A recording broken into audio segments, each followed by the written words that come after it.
Your local forecast.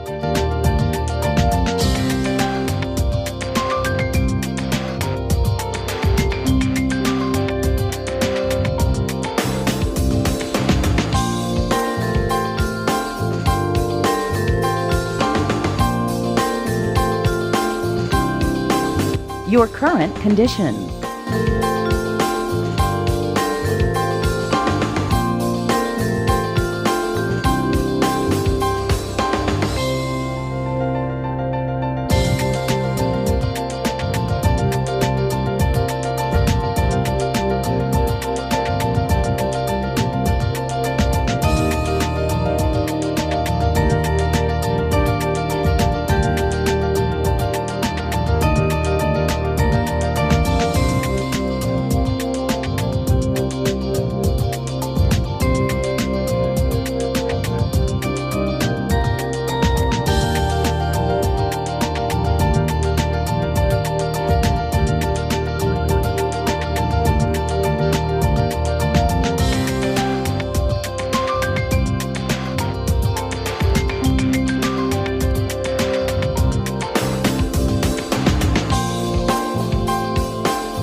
Your current condition.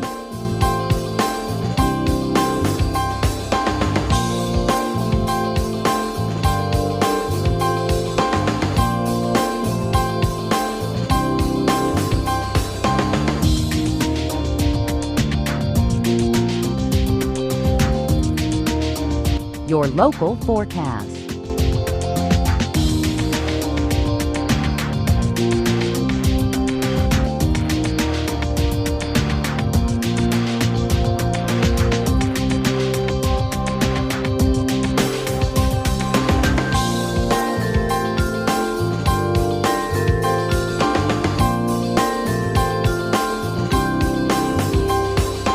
Local airport delays.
Your current conditions.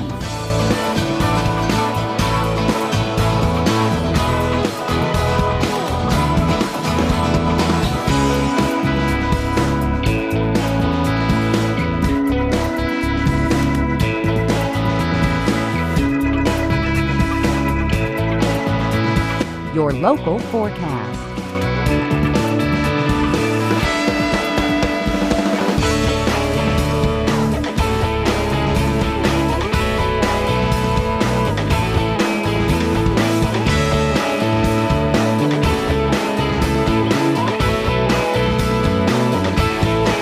Your current conditions.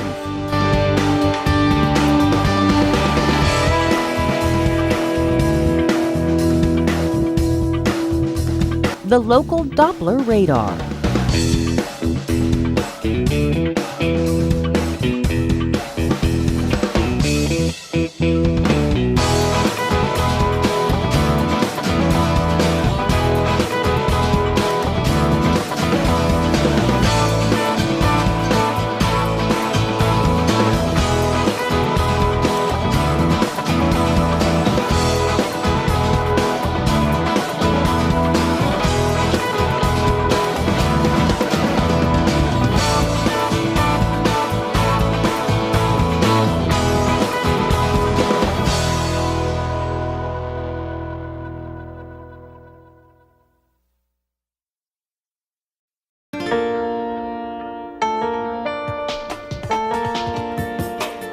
Your current conditions.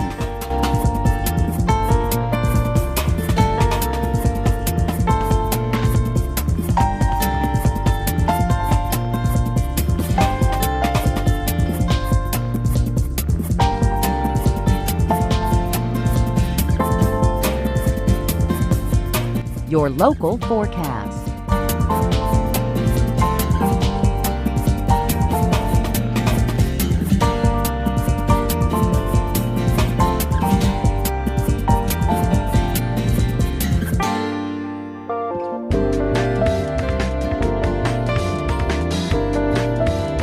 Your current conditions.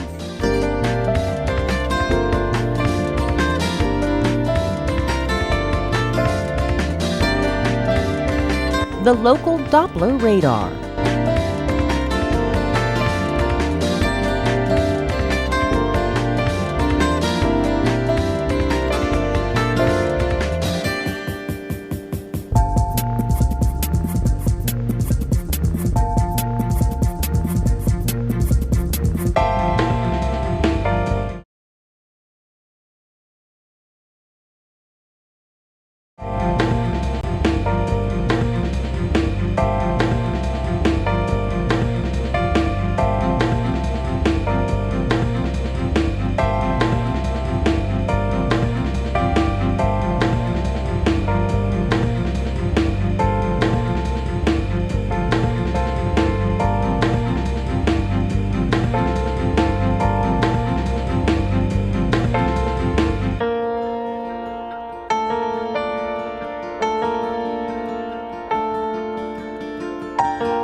Your current conditions.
Over the span of 62 days, 62 sunsets, and 2 months, the road to the next season finally reaches an end as a new one gets paved under the California landscape. The road starts here. We're live from the virtual Auto Club Speedway in Fontana, California. It's the first race of Season 6 for the 4-Wide Racing TJ's Team Series. A warm welcome from Fontana, and we are so excited to bring you coverage on the Cable and Racing Network for this year's 4-Wide activities, where alongside Francisco Bacalhau in the broadcast booth, my name is Kenneth Bueno. Francisco, there was a lot to be said after the end of Season 5, Homestead Miami Speedway. We had a stunning finale at the end between 5 drivers. We had those 2 months of anticipation. A lot of things have happened in that downtime. Now we get to see what these drivers are made of in this first race of Season 6. So many new things we need to uncover, but the excitement is at an all-time high. You're right about that, Kenneth. There is a lot of excitement and a lot of reasons to be excited about, which we'll touch upon as this broadcast here goes. But I'm excited to be back, Kenneth. You mentioned it. It's been 2 months since that finale where we saw Jaden Porter capture his first championship in his first full season. And that just was kind of the icing on the cake for what was a very dramatic Season 5. And Season 6, I hope it is in store for a lot more of that same level of excitement and a lot of action that these guys can bring us. And but we're here. We're back at the Auto Club Speedway. Auto Club has hosted the opening race of the season before, and it hasn't been, I believe, since Season 3. The last time that it was the opening race, it was won by Colin Forster, who's a driver looking to try and get back into championship form. And before we touch on any of those things tonight, Kenneth, we kind of have to get into what happened in the duels, which is the most recent event, of course. And TJ Bursk was able to sweep the duels. Therefore, he is going to be starting on pole tonight. And if those duels were any indication, track position is going to be important tonight. Track position is going to be very important. TJ Bursk is going to be at the head of the field when we drop the green flag tonight. But before we hop into all of the factors going into tonight's Season 6 opener, why don't we take a look in the rearview mirror in that stunning Season 5 finale at Homestead Miami Speedway, where Jaden Porter captured his first career 4-Wide championship.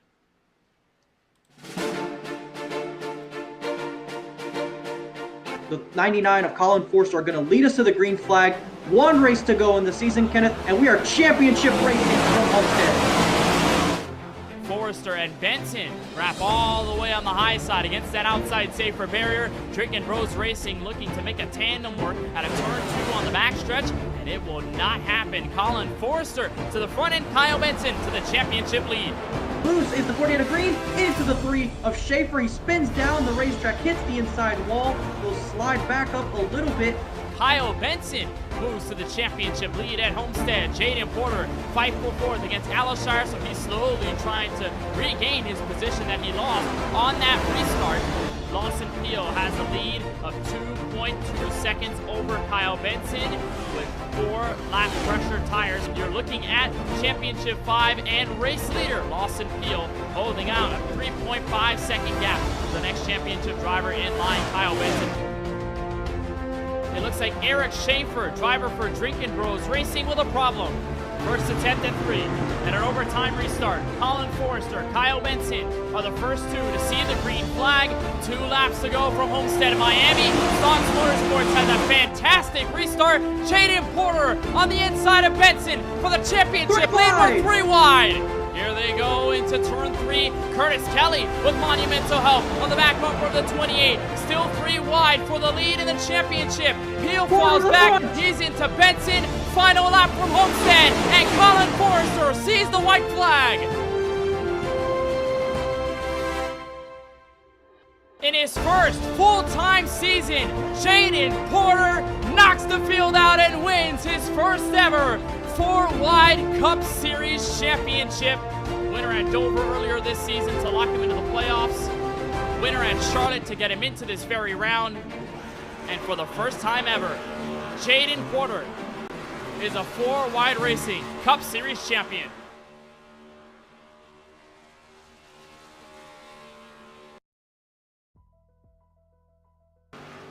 Jaden Porter, the most recent champion in the 4-Wide Series. And Francisco, as you look through the history of this series on iRacing, there has never been a repeat champion in history. Jaden Porter, the most recently had Lawson Peel, AJ Green, Scott Healy, and James Holtz are walking all the way back to season 1. Porter is in a very unfamiliar spot. He came into this series swinging, then won that championship. Now he's coming in as the defending champion, probably looking for 2 in a row. There's going to be a lot holding on his shoulders in this season opener and this season entirely.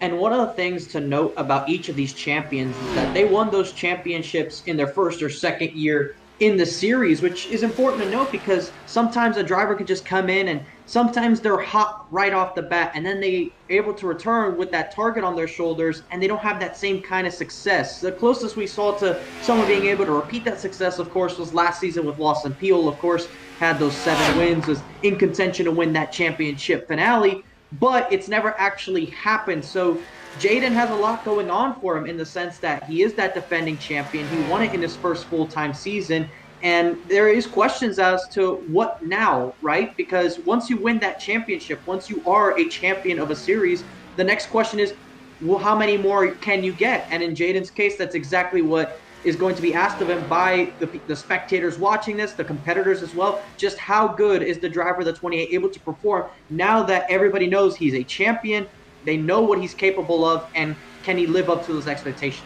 One thing is for certain, though, Francisco, rookies have been synonymous with success in this series. It doesn't matter who they are, and you mentioned it earlier. Colin Forster won his first career 4-wide race at this track when it was the opener in Season 3. But we've got a lot of new rookies swarming into the 4-wide series for 2023. You look at the entire Season 6 rookie class in Francisco, there's a lot of talent harnessed in these drivers, these 8 specifically. They're going to be bearing new numbers, new colors, new sponsors, and overall just a bunch of newness into this year's 4-wide series.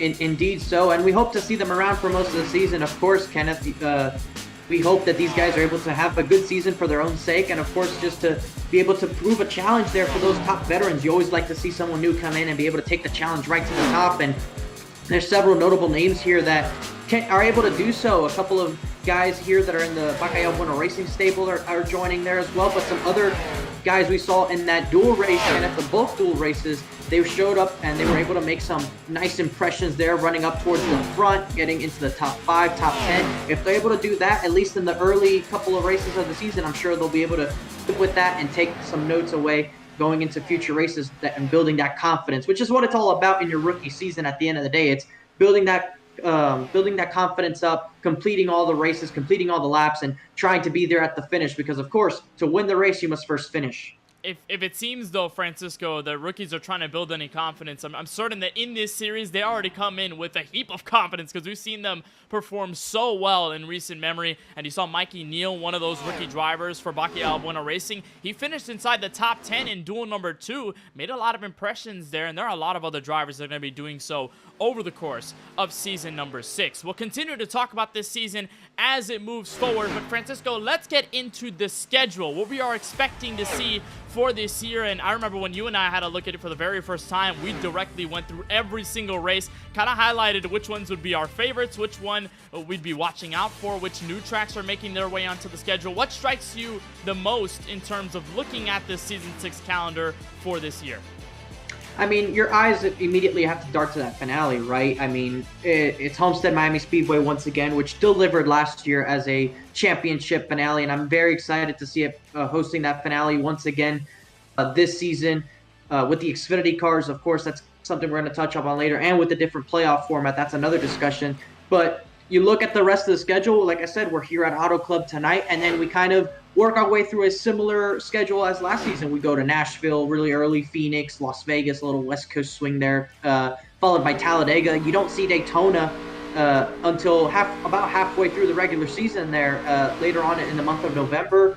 You have a 2-week Thanksgiving break, which is going to give drivers plenty of time off if they need to regroup, refocus after that break to try and make a late push for the playoffs. Same deal there after the All-Star race, which that's going to be an interesting one for sure, Kenneth. The North Wilkesboro Speedway with these race cars with no points on the line. I'm sure some form of payment is going to be set up by the league in order to try and give out a cash prize there, but we'll get that information whenever it gets delivered to us, followed by a winter break to celebrate the New Year's for 2024, and then that push towards the playoffs You'll see there that regular season cutoff is at Talladega this time, not Daytona.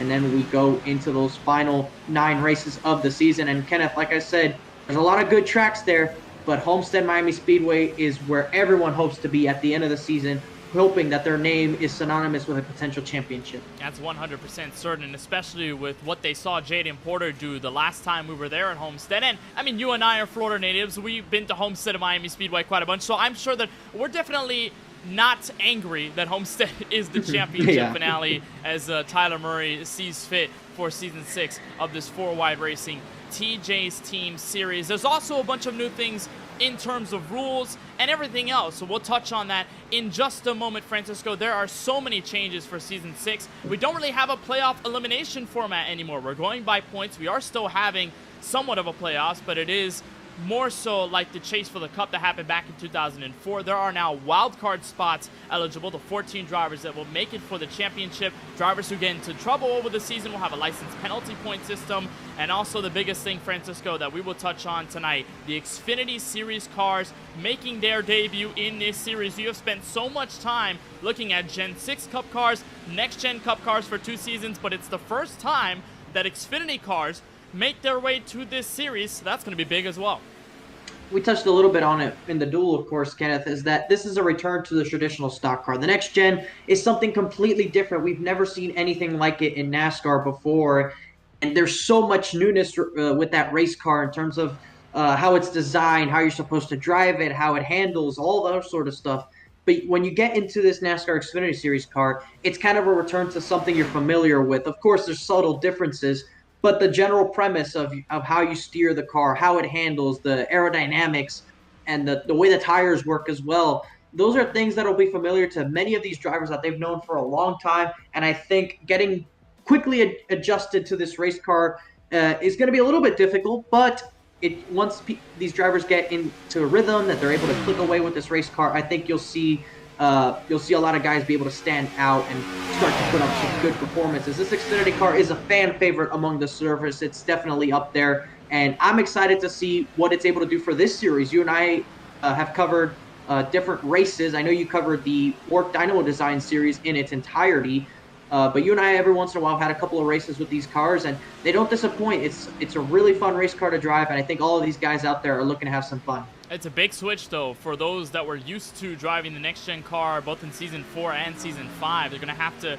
get a little bit acclimated with this car. The Duels did a good job of getting them prepped for this race. But, I mean, again, nothing could ever set you up quite like a race setting. So tonight will be a big test for the entire field, whether you're a veteran or not. Speaking of veterans, we'll have a chance to talk with one of them. He's the man at the helm of the ship here at 4Wide, and we will bring in league owner Tyler Murray. And Tyler, we were just talking about some of the new changes for this season, and you've got some of your own. Your team has moved to the Ford Mustang. You've got a brand new number font, brand new numbers for everyone involved, some new drivers you've picked up. But before we get into those details, what are your thoughts about bringing 4Wide back for Season 6 and the excitement around it for all the drivers and for you as a league owner?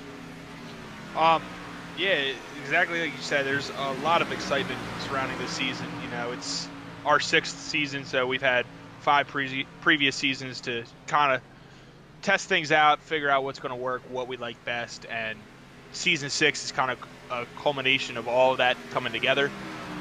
Everything that we think is going to provide the best possible show and bring out the most young drivers. So really, I'm more than excited for this season.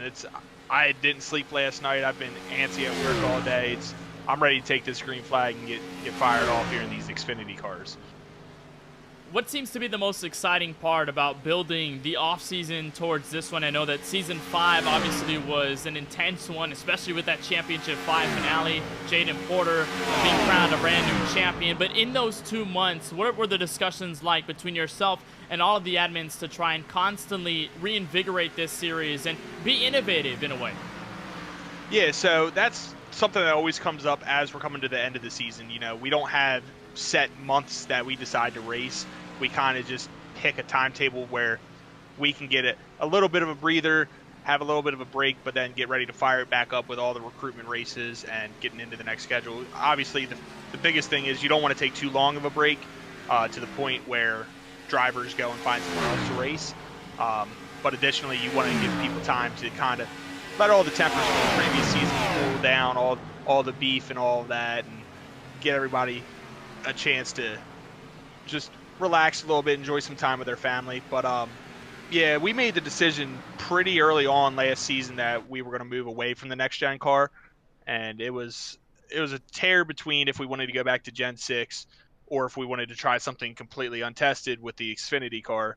And based on our experience and the fact that the Gen 6 wasn't going to be updated, we thought that it was a good opportunity for us to put us in a car that's going to challenge the drivers a little bit more. We have a lot of guys who run the league that really enjoy running the B car and officials, and they've been asking for it since season 2. And just trying to please as many people as possible and put together a system that is going to bring out the most amount of drivers and give everybody the best experience. That's really what we're looking for here. It's been super exciting seeing you and all the admins try to experiment with changes and get everybody such a great environment to race in over the course of the season and throughout the sim. Despite everything you guys are doing, it seems to be working, and everybody seems to be very excited, including ourselves in the broadcast booth. Now, obviously, you have the role of the owner of the series. You control everything that happens, but you're also a driver. So you get to share, two different types of perspectives on this. Now we'll hop into the perspective as a driver. You've got a brand new identity with Murray Reedy Motorsports this season, brand new numbers, a brand new car in the Ford Mustang. You've got some new teammates along the way. So what are your thoughts about this race and how you feel before we get started?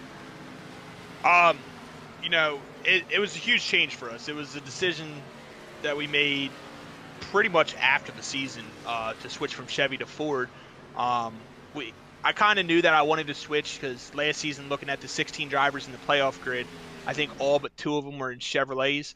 And I've been a diehard Chevrolet fan since as long as I can remember, watching the races and the old Dale Jr. cars and stuff like that. Every vehicle I've ever owned has been a Chevrolet. So we wanted to make a switch, and I don't know if it was Kyle or if it was Austin that came up with the front row motorsports concept. But I've always liked the front row number font and the types of drivers being underdogs. Obviously Austin and Kyle, those guys have made a lot of noise for themselves, but I'm hoping drivers like myself and Tyler Werner, who've been on Murray Reedy Motorsports since it was the big fast racing days back in season 1, and then obviously our 2 new drivers that we brought in from Southern Heat, we merged with them, brought over Craig Lautenslager and Chris Bishop. I'm hoping that we can kind of adopt that Michael McDowell mentality with the front row motorsports numbers and kind of pull out some surprises, some fan favorite wins. There's something specific, Tyler, if you remember, that happened to Michael McDowell. I'm not sure, 2021 Daytona 500. Does that ring a bell a little bit? So opening race with Front Row Motorsports. Yeah, exactly. And recently with the win at Indianapolis, I'm sure that some of the aura from Michael McDowell's wins probably might sprinkle onto you guys. And you guys have a heavy-hitting lineup. I mean, 2 of the drivers last season made the championship 5 from your team now. Kyle Benson, Craig Lautenslager. And I'm sure you guys are going to be hoping for the same amount of success, if not a little bit more, as you guys push towards season number 6. Tyler, before we let you go, is there anybody you want to thank, any specific thoughts you want to give out to the audience watching on the Cable One Racing Network before we drop the green flag tonight from Auto Club?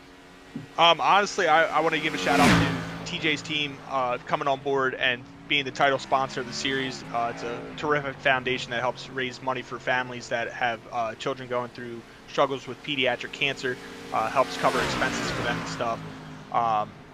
They're a huge player in all of this for season 6. And really, I want to thank everybody who has put in the time behind the scenes. There's people that aren't admins. There's people like Paul Setup Shop that come on as a secondary title sponsor, help raise money for some of the cash prizes, like for the All-Star race and possibly the championship, depending on what the budget looks like at that point.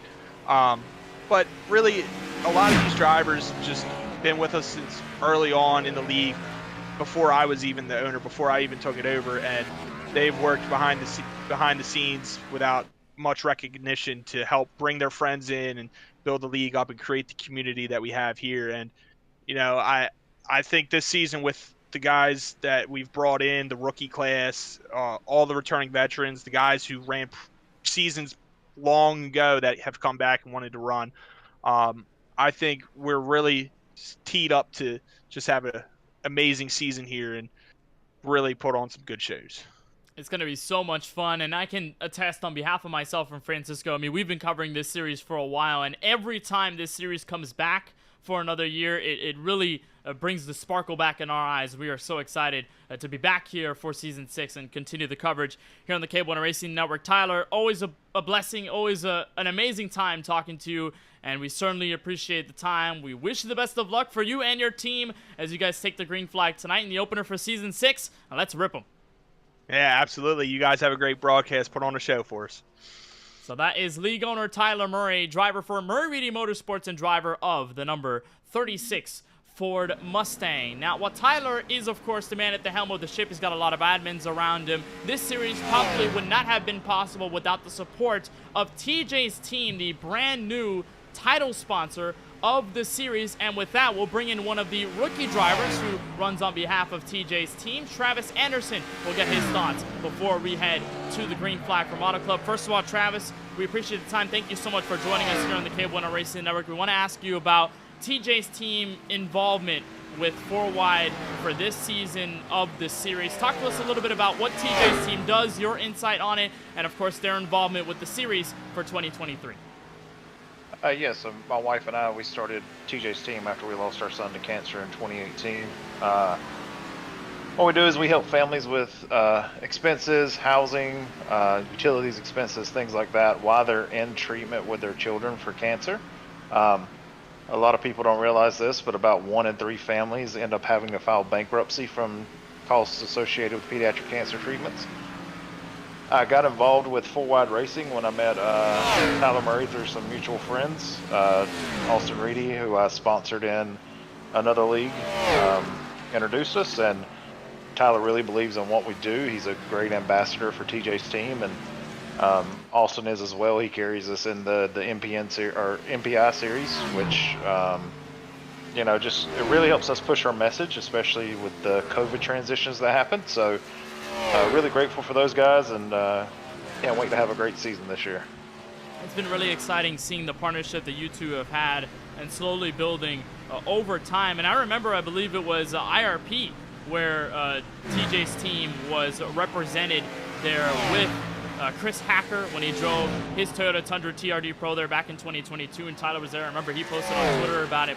But Travis, as you step into your first full-time season here in the 4 Wide Racing TJ's Team Series, talk to us about your excitement of not only being a title sponsor, but bearing the sponsor on the race car and driving a race car with all the competition around you. Oh man, like my son loves sports, so racing in particular, Dale Jr. was his favorite driver. But it's a new level of competition. I'm just trying to keep my nose clean, finish races, and get some experience. Tyler and that whole team at Murray Reeder Motorsports has done a phenomenal job, just kind of giving me guidance on how to do this thing, because I don't get to practice a lot being a director in the role I'm in. So it's it's going to be fun, and hopefully some guys have some fun, and we'll have some exciting things throughout the season. It's going to be a lot of fun watching you and the rest of the field out on track when you take the green flag. Final question before we let you get some of your warm-up in the final 10.5 minutes and get to the race itself. What's your game plan? I know you've got some teammates here, MTC Esports, brand new team for Season 6 of the series. What specifically is the mindset, the motivation, and the game plan that you guys have for this first race? I was able to keep my car clean in both the duels.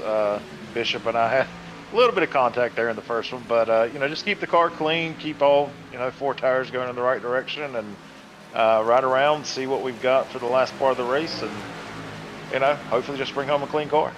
Well, Travis, we certainly appreciate the time. We appreciate all that you do with TJ's team. It's certainly an amazing cause, and we're so excited to have TJ's team be the title sponsor for this season of the 4 Wide Racing Series. We'll let you get set in warm-up as it winds down. We appreciate the time as always, and best of luck tonight from Auto Club. Thanks, sir.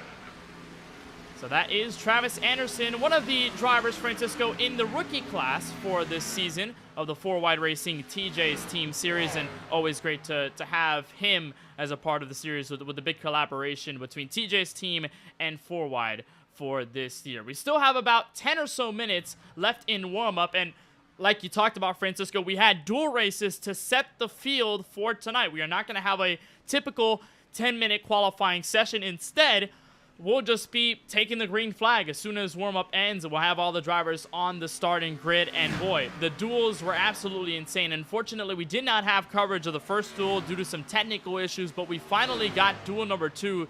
But it was a common denominator in the 94. TJ Burst, the absolute pounding he put on the entire field, dominated the last half of each of those races, and now we'll start at the very front of the field. We've seen TJ before, Francisco, probably not dominating like this, though, and the 94 going to be on the hot seat when we get the green flag. What are your thoughts about that and how the field is set for this opener? It was an intense couple of dual races that we had, and they were very similar. You mentioned TJ Burst dominating the second half of each, and it was also very much caution-filled in both of those events. And will that transition into tonight is going to be a big question. Tonight is a longer race. There is 125 laps, and much like in the duels, we won't have a faster pair. So I wonder if guys will be a little bit more cautious in taking care of their race cars, trying to see if they can take the equipment to the end, knowing that they have much longer to try and get to the front of the field. But not knowing that this race is going to be in the sunlight, it also will bring a different dimension that those duels didn't have. Those duels were much later in the evening hours here at the Auto Club Speedway, so much cooler track compared to what we're going to be seeing in the race here today. And that could spell some handling characteristics. Maybe some guys prefer it warmer. Some guys might struggle a little bit during the daylight. We'll just have to see when that time comes. And, you know, we have the starting lineup presented to us, which we'll get to once the cars are on the grid. Not every person that is in that list, of course, is here tonight, as sometimes, you know, guys are unable to make it on a week-to-week basis. But that's the general consensus that we have, and that's what the league's going to go off of. So when we get there, we have the starting lineup already submitted to us, and we'll get those to you as soon as possible. But Kenneth, the excitement, the anticipation, I just can't wait to take this green flag. There is so much excitement as you watch drivers taking the final laps of warm-up. As the sun sets here in Fontana, California, they're going to have a big challenge on their hands. And speaking of Auto Club Speedway, Francisco, this track has been around since 1997, has hosted many NASCAR events, open wheel events as well, you name it. This track in Fontana, California is so brash, is so abrasive, and there's been a lot of rumors about whether it's going to be converted into a short track or really when it's going to be converted. But this 2-mile oval has a special place in many people's hearts, and it's going to be the stage for tonight's opener. Yes, Auto Club Speedway, you will be missed. That 2-mile oval, it became a fan favorite as the years gone on, and when the track surface got old, a lot of fun racing there, and it's very fun on the sim. Drivers love it, and it's a shame if they really do get rid of it into a short track. I'm sure that racetrack, if they do it right, it will be very fun in its own way, but it just won't be the same as this 2-mile racetrack. And so many memories here, Kenneth, along the years. Jimmy Johnson being very dominant here, also having a win tying with Dale Earnhardt here as well. You think back to, I think it was Kyle Busch winning on the final lap between that mix-up with Joey Logano and Denny Hamlin, and of course also Busch winning the final race on the oval here in the Cup Series, and John Hunter Nemechek being the last one to do so in the Xfinity cars later that same evening, Kenneth. But I think what most people may not remember is that this racetrack was once in a movie. If you remember, it was called Ford versus Ferrari, and it was supposed to be Daytona, but you and I both know it was not Daytona. They tried their best. I'm going to be honest. It's one of my favorite movies of all time. They did try their best. But Fontana, California, this Auto Club Speedway, boy, it is a beauty. So much fun to drive in real life, according to many of the drivers that have raced there. And in this sim, you feel the bumps on the back straightaway. It's quite like no other on the sim. But you have to couple a track with some sort of sky and some sort of weather. Right now, in the end of warm-up, we've got about 5 minutes left. Currently track temperature at 66 degrees, air temp at 65, winds fairly strong to the west at about 9 miles an hour with partly cloudy conditions. But Francisco, in duel number 1, we took away 100+ degree track temperatures. It was really, really hot. So as we move forward through this race, how are these drivers going to have to constantly adapt behind the wheel with the changing track conditions and the way this track abrasively handles the race car? Well, we know that as the race goes on, it will get cooler because the sun will start going down. It'll be later in the day. So that is going to be happening naturally. How you can adapt to it and expect how it for it to go, how the handling of the car is going to change as the race goes, that will change how you're supposed to attack the racetrack. Maybe when it's warmer, you're supposed to drive it a little bit differently, maybe use a different line than if it were cooler, and make the sort of adjustments as you go because it will not stay stagnant the entire way through. And I think that's important to remember. What worked on lap 1 might not work on lap 125, and we won't know that until we see it happen for ourselves. A lot of guys mentioned that when the daylight is out, we might see a little bit more of the high side coming into play. But when the track is cooler, when there's a lot of grip in it, sometimes you have to go to the bottom of the racetrack because that's just the shortest way around the track and you're able to hold more throttle in it. So it's going to be interesting to see if we see that play out and just how exactly it'll play out. And we're just a handful of minutes away from these questions being answered. So many obstacles that these drivers need to face, and we'll find out how they're able to do that in just a couple of minutes' time. We'll take a short break, but when we come back, we will have the starting grid and the green flag for the 4Wide Racing TJ's team opener from Auto Club Speedway.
Welcome back to coverage of the 4Wide Racing TJ's Team Series opener here from the virtual Auto Club Speedway and coverage on the K Bueno Racing Network. Kenneth Bueno and Francisco Bacallao to bring you all of the action. We are into the final 30 seconds of warm-up, so you're seeing drivers putting in some of their final laps before the entire session will switch. We'll head over to race trim and we will get the green flag. We'll see exactly what might happen. Francisco, there's so much on the plate between the changes in teams, changes in drivers, bringing in new ones, this new Xfinity Series car, Auto Club returning as the opener, and all in between. What are your thoughts before we officially get the green tonight? There's a lot of questions that were asked going into this season over many things, over the cars, the new playoff format, the drivers coming into the season, the rookie drivers, and all of those questions are going to be answered as we move through the night. Not all of them will be answered tonight, but we will start getting a clearer picture as we move forward. And I'm just very excited to see what will be presented to us. We're going to have an interesting collection of field, a very big field here tonight, and that's very promising to start off the season with so many people, so many looking to try and see if they can start off the season just the right way. But we also know there's only one person at the end of the night who's going to be happy and victorious. So let's see who our 40 driver field consists of. At about 40 drivers, it is severely packed here at Auto Club. The sun is out and the field is behind the iRacing official pace cars. So let's bring you trackside and get you to your starting grid for tonight's opener of the 4-Wide Racing TJ's Team Series. On pole is Duel 1 and Duel 2 winner TJ Bursk in the number 94. He's got a sponsor for the first time tonight, so that's always good news. He will be leading this field to green alongside the number 3 of Eric Schaefer in row number 1. AJ Green in the 48, Season 3 champion of the series, will line up inside row number 2, and he's got the defending series champion Jaden Porter in the number 28 with a brand new look on his Ally Chevrolet. He starts his championship defense in P4 from Auto Club. Top 5 goes to the number 10 of Wyatt Brackett, joining Murray Reedy Motorsports, and on his outside, the California native Daniel Michel, looking to bring down a hometown win. Row number 4 features rookie driver Ethan Fonseca Moreno for Bacalhau Bueno Racing in the number 43, and the league owner Tyler Murray in the number 36. He joined us just a bit ago. He'll be starting in that 8th position, row number 4, and then come the final 2 inside our top 10, Jason Hastings in the number 49, and Patrick Thompson in the 88. Nicholas Zazuzzi makes a return. He's going to be starting in 11th alongside Adam Alishire in that 91 in the P12 position. Craig Parks, another rookie, is going to be starting in 13th with Ryan Pandesino in the 14th position, and I mispronounced that for sure. Cody Kinsey is going to be in the 15th position alongside another rookie in the 8 car. The 16th, it goes to Mikey Neal. In the 17th spot, we have Joe Sanchez trying to come back and have another solid performance. Brandon Banks, your Championship 5 driver from last season, starts off in P18. Trevor Haley, another rookie, will start in the P19 position alongside veteran Tony Kivett in the 20th spot. Row number 11 will feature Championship 5 driver from last season, Kyle Benson, sporting the 38 this year. He's got Jeff Noe, one of the rookie drivers for brand new team MTC Esports, on his outside in P22. Curtis Kelly in the 71 starts in 23rd. Michael Newbra alongside him in the 6 car in 24th position. Kevin D'Elia and Brady Cox, the 53 and the 78, line up row number 13 back to P26 before you find Ryan Steenbachers in the 79 and Travis Anderson, a member of TJ's team, in P28. Christopher Bishop in the 42 is 29th. Eric Stewart in the number 82 will round out your current top 30 on the grid.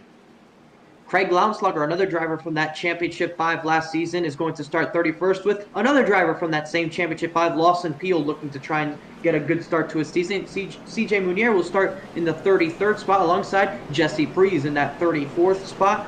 We move down to the 35th position. It's another Tyler. It's Tyler Warner in the 33, going to be there in that position with Timothy Cook down in the 36th spot. Lance Hill, a poor effort in the duels will result in a 37th starting spot in that number 1 machine, alongside Austin Reedy, looking to try and see if he can capture another win in that 38th position. And that's going to be your final starter in this 38-car field here tonight, Kenneth. And wow, might I just say, it is awesome seeing cars on the racetrack again, knowing that tonight is the real deal. Tonight we have 125 laps in store for us tonight, and someone here is going to come away with a 4-Wide Racing Cup Series win. We don't know who it's going to be yet, but our question will be answered hopefully in 125 laps. That's part of the excitement, right? You see all the drivers on the grid, and you wonder, what if for this season? What can drivers accomplish? Who will end up on top by the time we reach Homestead Miami Speedway? And most importantly, who will make that first step by taking the checkered flag tonight? I think one thing is for certain, Francisco, I'm so glad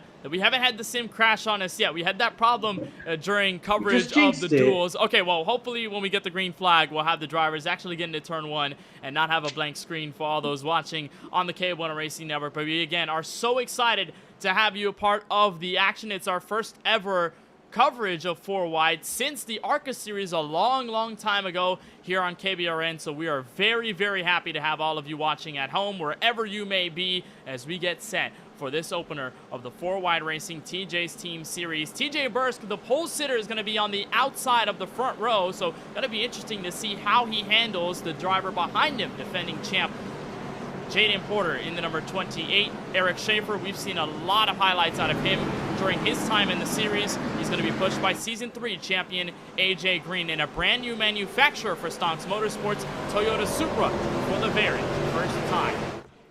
125 laps, 250 miles on tap here from Fontana, California. We're ready to get lap number 1 underway here on the West Coast. It is TJ Bursk in the 94, Eric Schaefer in the 3, bringing them to the green flag, and the Season 6 4-Wide Racing TJ's Team Series is underway.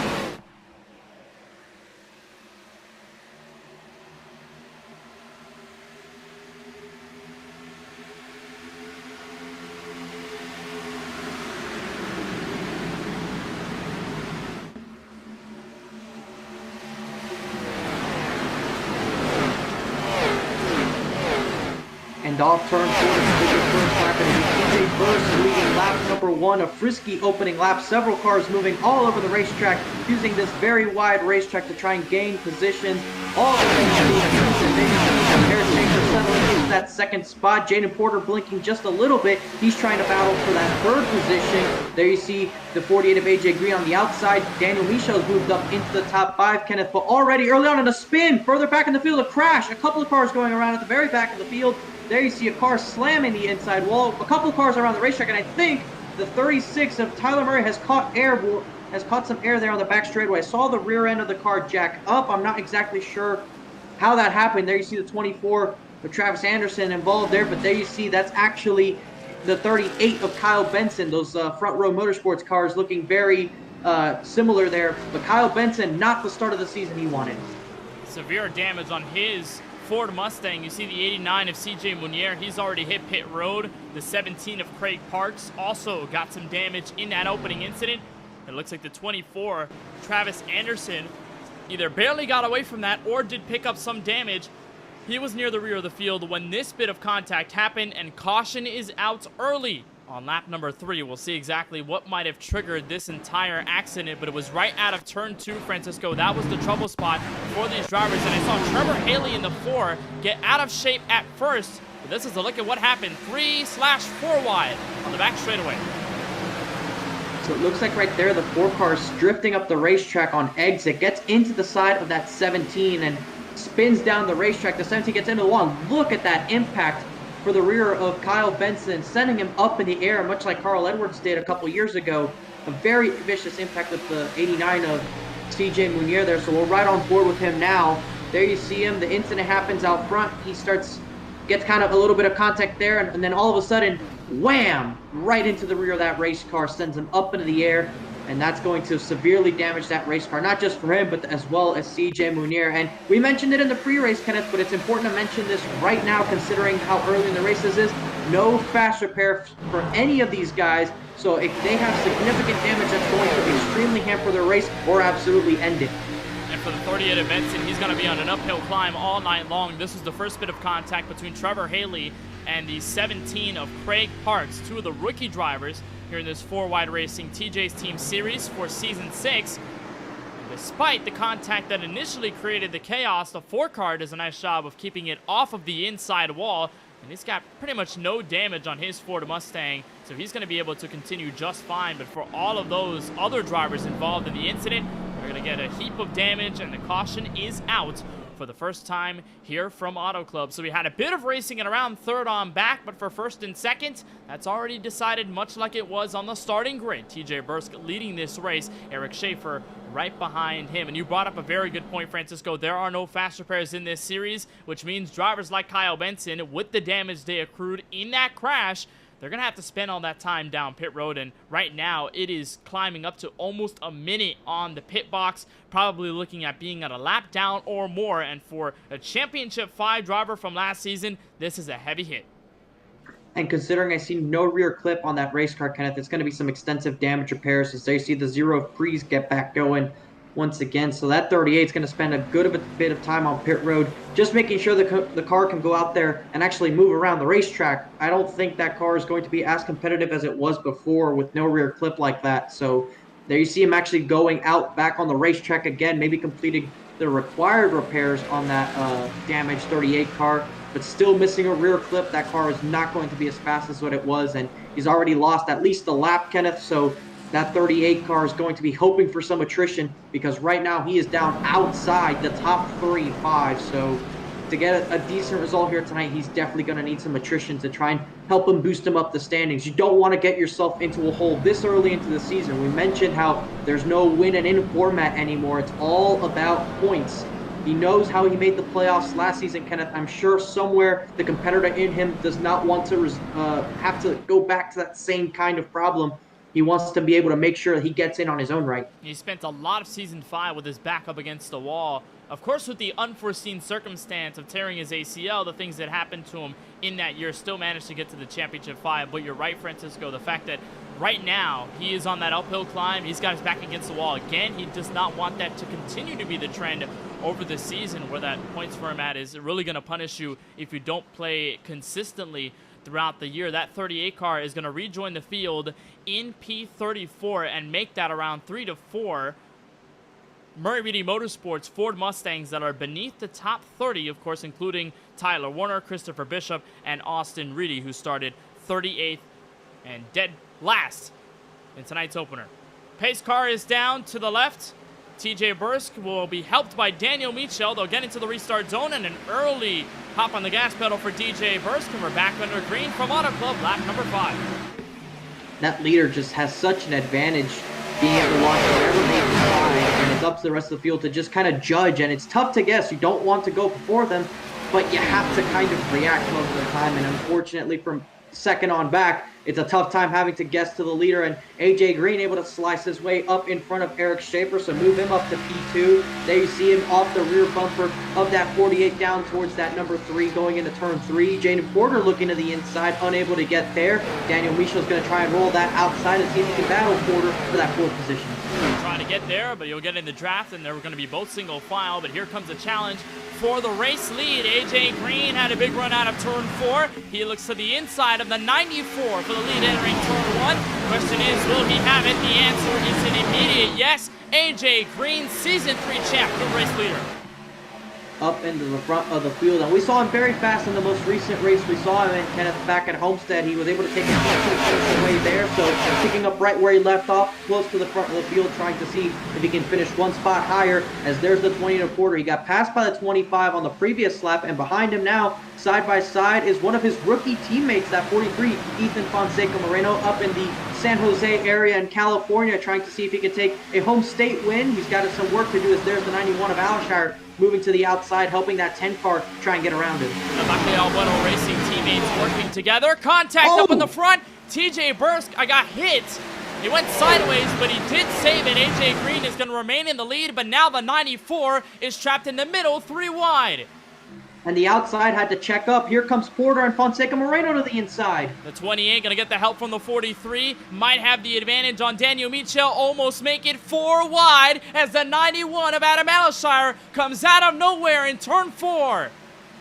Almost before lap 10, Kenneth, and we're already living up to the series name of 4 wide in the middle of 3 and 4. And there's Alshire giving help to the 25 of Daniel Michel, another California driver. He'll move up now to P2, as we'll get a replay on what exactly happened as we were focusing on that battle behind. It looks like a little bit of drafting going wrong. Eric Schaefer was pushing the driver of the 94 and just kind of too late into the corner. I think the 94 might have checked up at that point, and Schaefer was still going, and you see exactly what happened there, and it results in a big checkup. And there you see now the move being made towards the outside of the 94 once again. Michel still trying to get around him, and there's the 91 of Alshire just running a little bit higher. He'll get to the outside. What a run off the corner and almost into the outside wall, but hard racing here for second. You got to be really careful, though, because as you're going side by side, AJ Green is slowly and surely pulling away.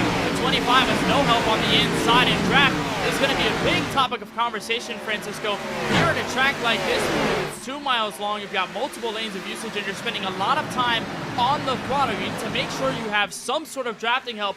And you've talked about it before, how this is different than the next-gen car in terms of side draft, but in terms of overall draft, you're going to need it. But right now, neither the 91 nor the 25 have any of it. it's not as effective as well as it is with the next gens and the Gen 6s. It's just a little bit less powerful, but it's still there and it still plays a role, especially when you get a couple cars lined up towards one side of another car. Then you'll see that difference really start to play a different factor. But that 25 and 91, they're battling hard for second. And there you see the 25 try to slide up in front of the 91, but riding up towards that outside wall is Adam Alishire. He'll get the run off the corner, and there you see the 25 have to leave him some space, so it's a drag race down the back straightaway. Alishire will get a little bit of that draft that we mentioned off your race leader and see if that can pull him towards turns 3 and 4, running towards the middle of the racetrack now. Michel trying to move him up, and you see they're racing each other, but that leader isn't able to get entirely away. It's not because of draft, but it's just they're not really losing that much time, and look who's popped up into the 4th position now with that 43 car. He's got a bit of help from TJ Burst, who's hanging in the background of all of this. EP5, Brandon Banks in the 54, mind you, also has made his way into the top 10, rolling P6 as it stands. And Ethan hit me up on Discord before the race began a couple of hours and said, hey, I saw your paint that you run on the next gen car. Is it okay if I run it? So I sent him the TGA file, and this is the recipe for success, I guess. The K1 Racing Network, Chevrolet Camaro. I mean, obviously biased, Francisco, I am, because this is a scheme that I made for my next-gen car when I run on the sim, because I always want to promote the K1 Racing Network. Ethan Fonseca Moreno running this for his first 4Wide Racing TJ's Team Series event. It's a good-looking Chevrolet Camaro, and it's bad fast right now, and the top 3 are clustering up. Moreno's going to try to follow. He's closing in, and for that matter, so is TJ Burst and everybody else behind. They're not really able to get away that much, but they are running different lines. Look at each one of those drivers. They're each running a different line, and that's what we like to see out of this racetrack, especially now while the sun is out. At this point in the race, you're able to go to these other places, make up a bit of time, use it to try and gain an advantage on somebody who's maybe not able to do so as well. But here, further back in the field, it is a cesspool of a mess of race cars, of people trying to argue one position in the lower portions of the field. There you see that 8 car of Mikey Neal with the 55 of Joe Sanchez. That's for the top 15. There you see the 36. That's Tyler Murray, your league owner, trying to see if he can battle to get inside the top 10. You see Jaden Porter there, Eric Schaefer, 2 of those drivers who started near the front of the field, starting to fall back as the 10 of Brackett, the 36 of Murray. Now you make it Sanchez in the 55, the 71 of Curtis Kelly. A lot of those drivers starting to make an impact here 14 laps in. So as this run develops, tires are going to start to wear. We're going to see who's going to come and go as a result.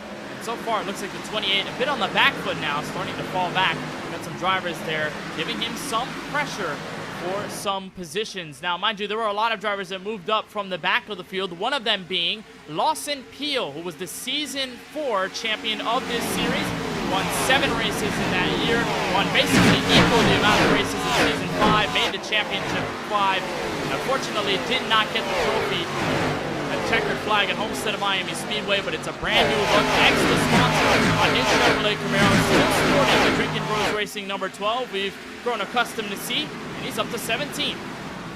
And he mentioned to us, Kenneth, when we talked to him at the finale last year, that when he found out that the Xfinity cars were going to be used, he admitted it was going to be a challenge for him, that he's not as comfortable with these race cars as he is the next gens, doesn't have the same amount of seat time, but he was willing to bring on that challenge, willing to try and get better and relish the opportunity to try and see what he can learn as a race car. And you have to appreciate that out of Lawson Peel. You think about the success that he's had the last 2 seasons with the different race car and how much of a change it would be for him to go from being that dominant to maybe struggling a little bit more. But hearing from him himself saying that he'll like this opportunity just to see what he can learn upon, you definitely love to hear the driver say that. And it looks like the 43 of Moreno had to have an issue further down in the field right now than he was a little bit earlier. Maybe got passed, but certainly losing positions here, and he's now under fire from a couple more cars. And Lawson Peel, you were talking about it there, his sense of trying to learn as much as possible, coupled with his very calm and composed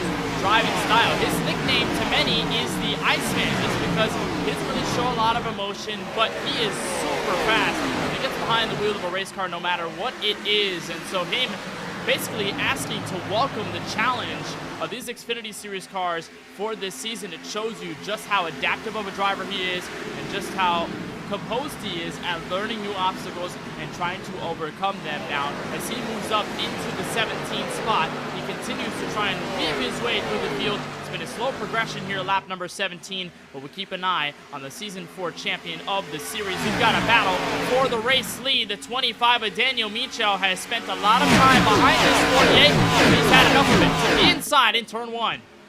He wants to take the lead at his home racetrack, and AJ Green is denying it for now. Green able to roll that upper lane and carry that momentum down the back straightaway. You see him come off of turn 2, and there AJ Green is able to hold position, so Michel will tuck back in for now. We'll see if he goes back to the bottom here in 3 and 4. He actually doesn't, but AJ Green will do so, trying to see if he can cancel out whatever advantage the 25 has by advancing on the bottom, and you see him able to hold on for now, but that 91 of Alashire is staying close enough to try and challenge.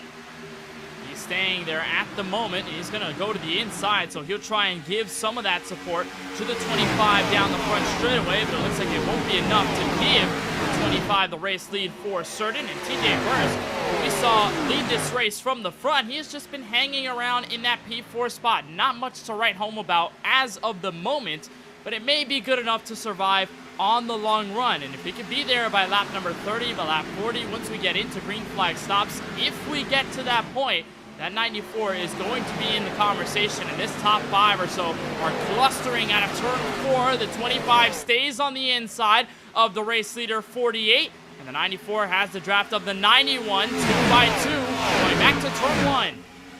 It's kind of impressive that they aren't really separating away from each other. You'd think that with a car with this little downforce, that they'd be able to separate a little bit more and have a lot of spread, but no, this wouldn't be any different than one of those next gen races or Gen 6 races. They're very close together and very packed together right now, but there's not that super draft effect that those race cars have. This just comes down to the line they're running and the tire wear right now, as AJ Green was able to hold off that battle from Michel and now move TJ Bursk up into the 3rd position. So a couple of switches up here in the top 5, but really good battles up in the front of the field right now. Kenneth Brackett has moved his way up into the 6th position, trying to see if he can get up into the top 5 as well.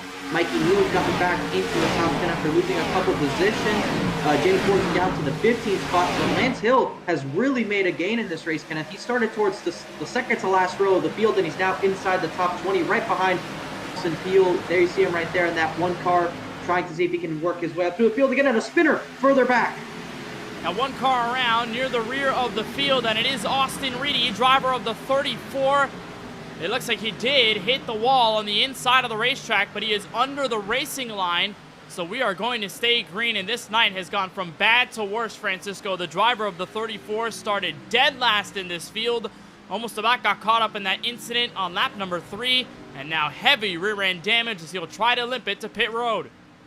And that's another Murray Reedy Motorsports driver to get caught up in an incident tonight. Kyle Benson was the first, and this is another one now, and you don't want to see this if you're that team. Not the start they were hoping for with these Ford Mustangs, and you see a little bit of 3-wide racing going on up there, and wow, goes up on his side right there as he hit that safer barrier wall that kind of kicks out right there. An incredible hit there. We'll see a different look at it on board. We're here inside the roll cage of that 34 machine. You see, kind of goes up the racetrack, but Patrick Thompson's there, and here he goes around, locks it down, and boom, with the right front, right into the wall. An incredible impact that, not in an incredibly high speed area of the racetrack, because that's coming off the corner, but that's still a remarkable impact.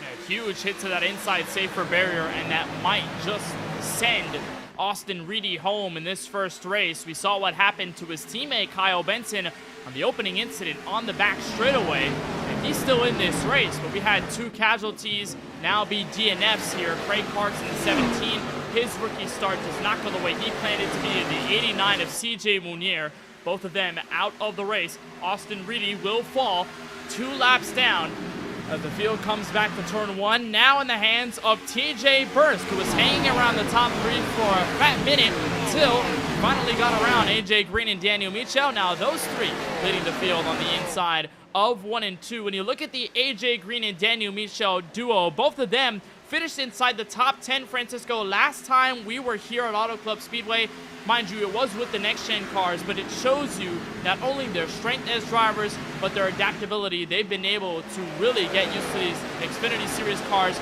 and they're using their experience and their pace to their advantage. And we saw the 25 do pretty much everything at Auto Club last time we were here under the lights. He was on the outside ripping the wall. He was on the inside. He was in the middle. He was fighting for the lead.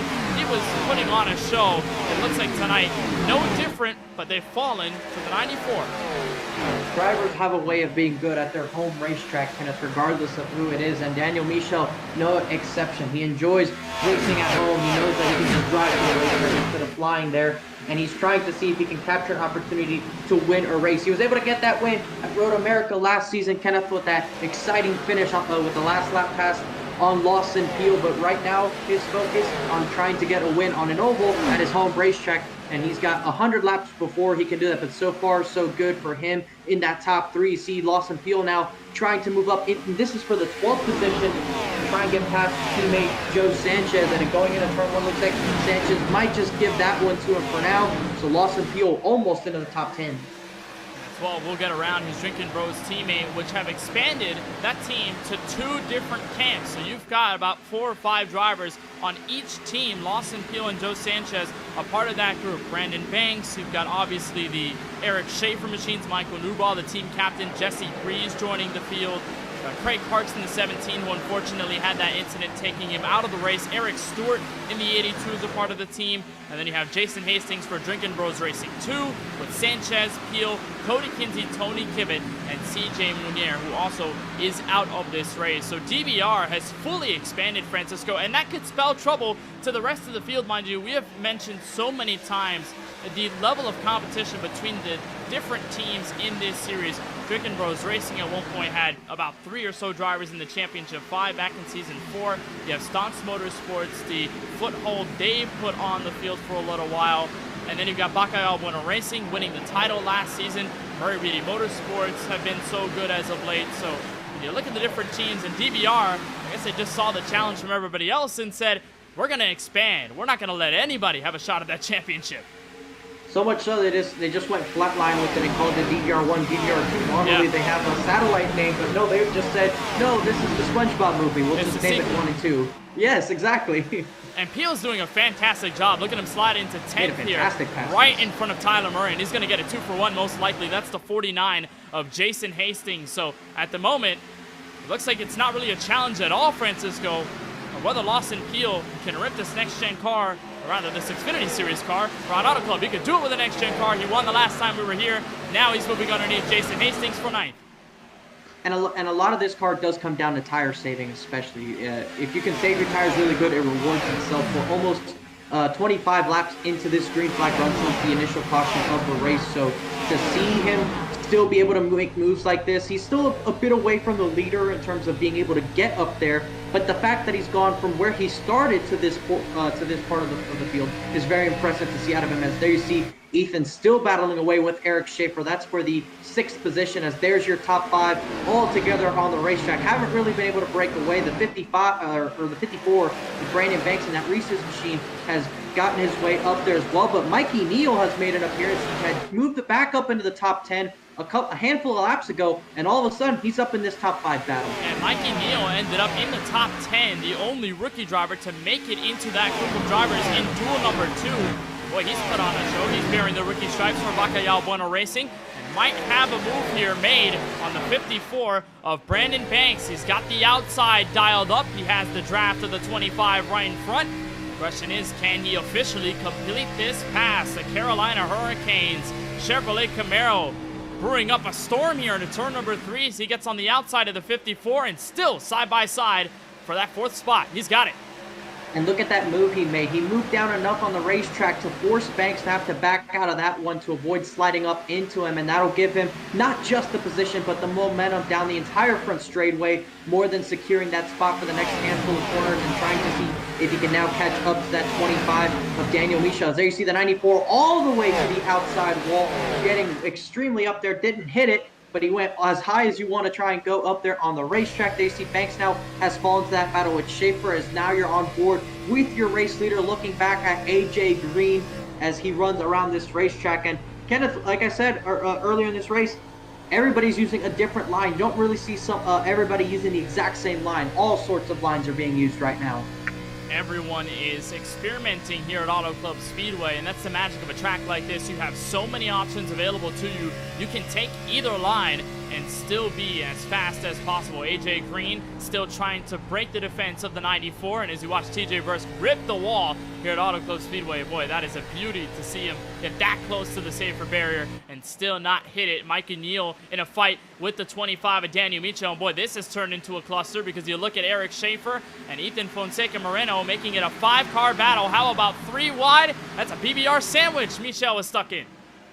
And a huge dive from the 43 to try and go to the inside, but it'll work out for now. He'll stay side by side with the 25. Looks like Mikey Neal with a little bit of a blink there, but they'll remain racing here off of turn 4 as a couple of cars diving onto pit road as we're approaching the fuel window. The North Carolina native AJ Green coming on a pit road first. He's going to bring in Brandon Banks and a couple of others on a pit road. Looks like Eric Schaefer. Some of the Drinkin' Bros Racing Chevrolets making their way in. The 91 of Adam Alashire and make that a huge group of drivers. Joe Sanchez, Tyler Murray, Jason Hastings, you name it. Large pack of cars coming in for pit road. This time by TJ Bursk is going to lead the field by 1.2 seconds. And as we hop into lap number 34 of 125, this is what we were thinking about, Francisco. Green flag pit stops for the first time in the first race. TJ Bursk is going to lead the rest of the pack on in.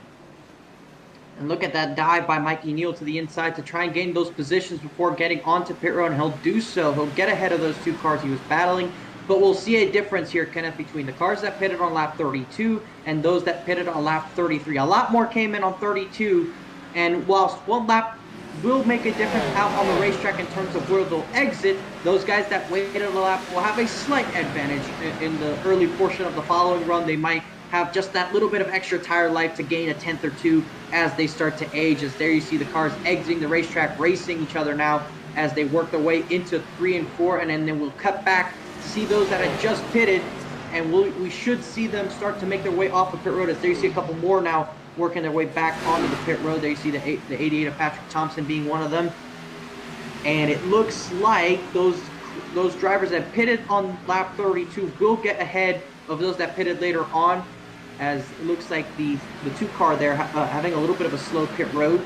And there you see TJ Bursk is exiting. There's AJ Green. That's the advantage he built up by pitting a 1 lap. It works out to about 2 seconds. That's about right. But now TJ Bursk has that 1 lap fresher tires, which it won't make a difference between now and lap 40, but it will make a difference between now and when they have to pit again. And how quickly can TJ Bursk get up to AJ Green, possibly pass him, get back the race lead with the gaps that have now come up with the difference in strategy. In the 48 of Green has now been able to move up to the front. He's got the net race lead, but the actual race lead still in charge by Timothy Cook. And boy, he's in a group of cars. The 14 of Jeff Noe and the 14 of Tyler Warner there in the 33. It looks like a big stack up with the fresh tire cars, and this is going to get interesting when you have a track this rough, a surface this abrasive, and it eats up tires over a long run. You're going to have this difference in speed. Might pressure some of those staying out up until this point to come in. That 29 looks like he's going to be the next one to enter the pit lane. See the flames coming out of the right side exhaust port. The 14 of Jeff Noe. We're not sure whether he's going to come in with this 29. He won't. Timothy Cook might just be the only one on this lap to come in. 36 laps down here from Auto Club. It'll be interesting to see how far they go, because I'm not exactly sure what the fuel window is, Kenneth. I'm not sure if any of these guys were those that pitted on that first caution and maybe topped off. That will certainly play a role as to how far they can make it. But if the window is about 35 laps, give or take, then it should be a 3-stop race more or less if the math works out right. And as of right now, we're still in a pretty decent green flag run. We made it through the first cycle of green flag pit stops, so we still have a ways to go, but we'll see just exactly how it works out. And there's TJ Bursk. He's already getting up to the back of that 54 of Brandon Banks. He's about half a second off, closing in. So, like I said, it wasn't going to be a tire difference that you'll see in a matter of 5 laps, but it'll make its way throughout this run. He should start to close in on the 54 and in due time get past that 54, and then at that point, it's just about saving your tires and get up to that race leader. That strategy call of staying out a lap later, it helps out with your fuel if you end up trying to play some sort of strategy call for a caution later in this race. We know exactly what he employed on that first run, right, where he backed out, let some of the drivers in front of him take hold of the lead. He stayed in third or fourth for most of that run. He saved those Goodyear Eagles and then slowly but surely picked off the ones fighting for the lead. And there he was leading the race up until the first round of stops, and he gets a huge run out of turn 2 and might have something for the 54 Brandon Banks before we get into turns 3 and 4. Might have the inside on the Risa Chevrolet, but he's going to stay behind, and AJ Green officially assumes the race lead as everybody has hit pit road for the first time under green. It's a green flag stop cycle here from Auto Club Speedway. We'll take a short break, but you won't miss a thing of the action as we continue coverage on the K1 Racing Network.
AJ Green leading the field here from Auto Club Speedway, 42 laps into the 125 lap opener here for season 6 of the 4-Wide Racing TJ's Team Series. Glad to have you back on the coverage here from the K1 Racing Network. Kenneth Bueno and Francisco Bacalhau along with you for the ride, and the 94 of TJ Bursk is only about half a second off of your race leader. Green did pit first on the round of green flag stops. TJ Bursk pitted about a lap or so later, and now the fresh tires are starting to favor the 94. He is slowly creeping on the Drido Gang Toyota Supra for Stonks Motorsports. And AJ Green, we had a bunch of drivers submit their personalities, submit certain things, their ages, where they're from.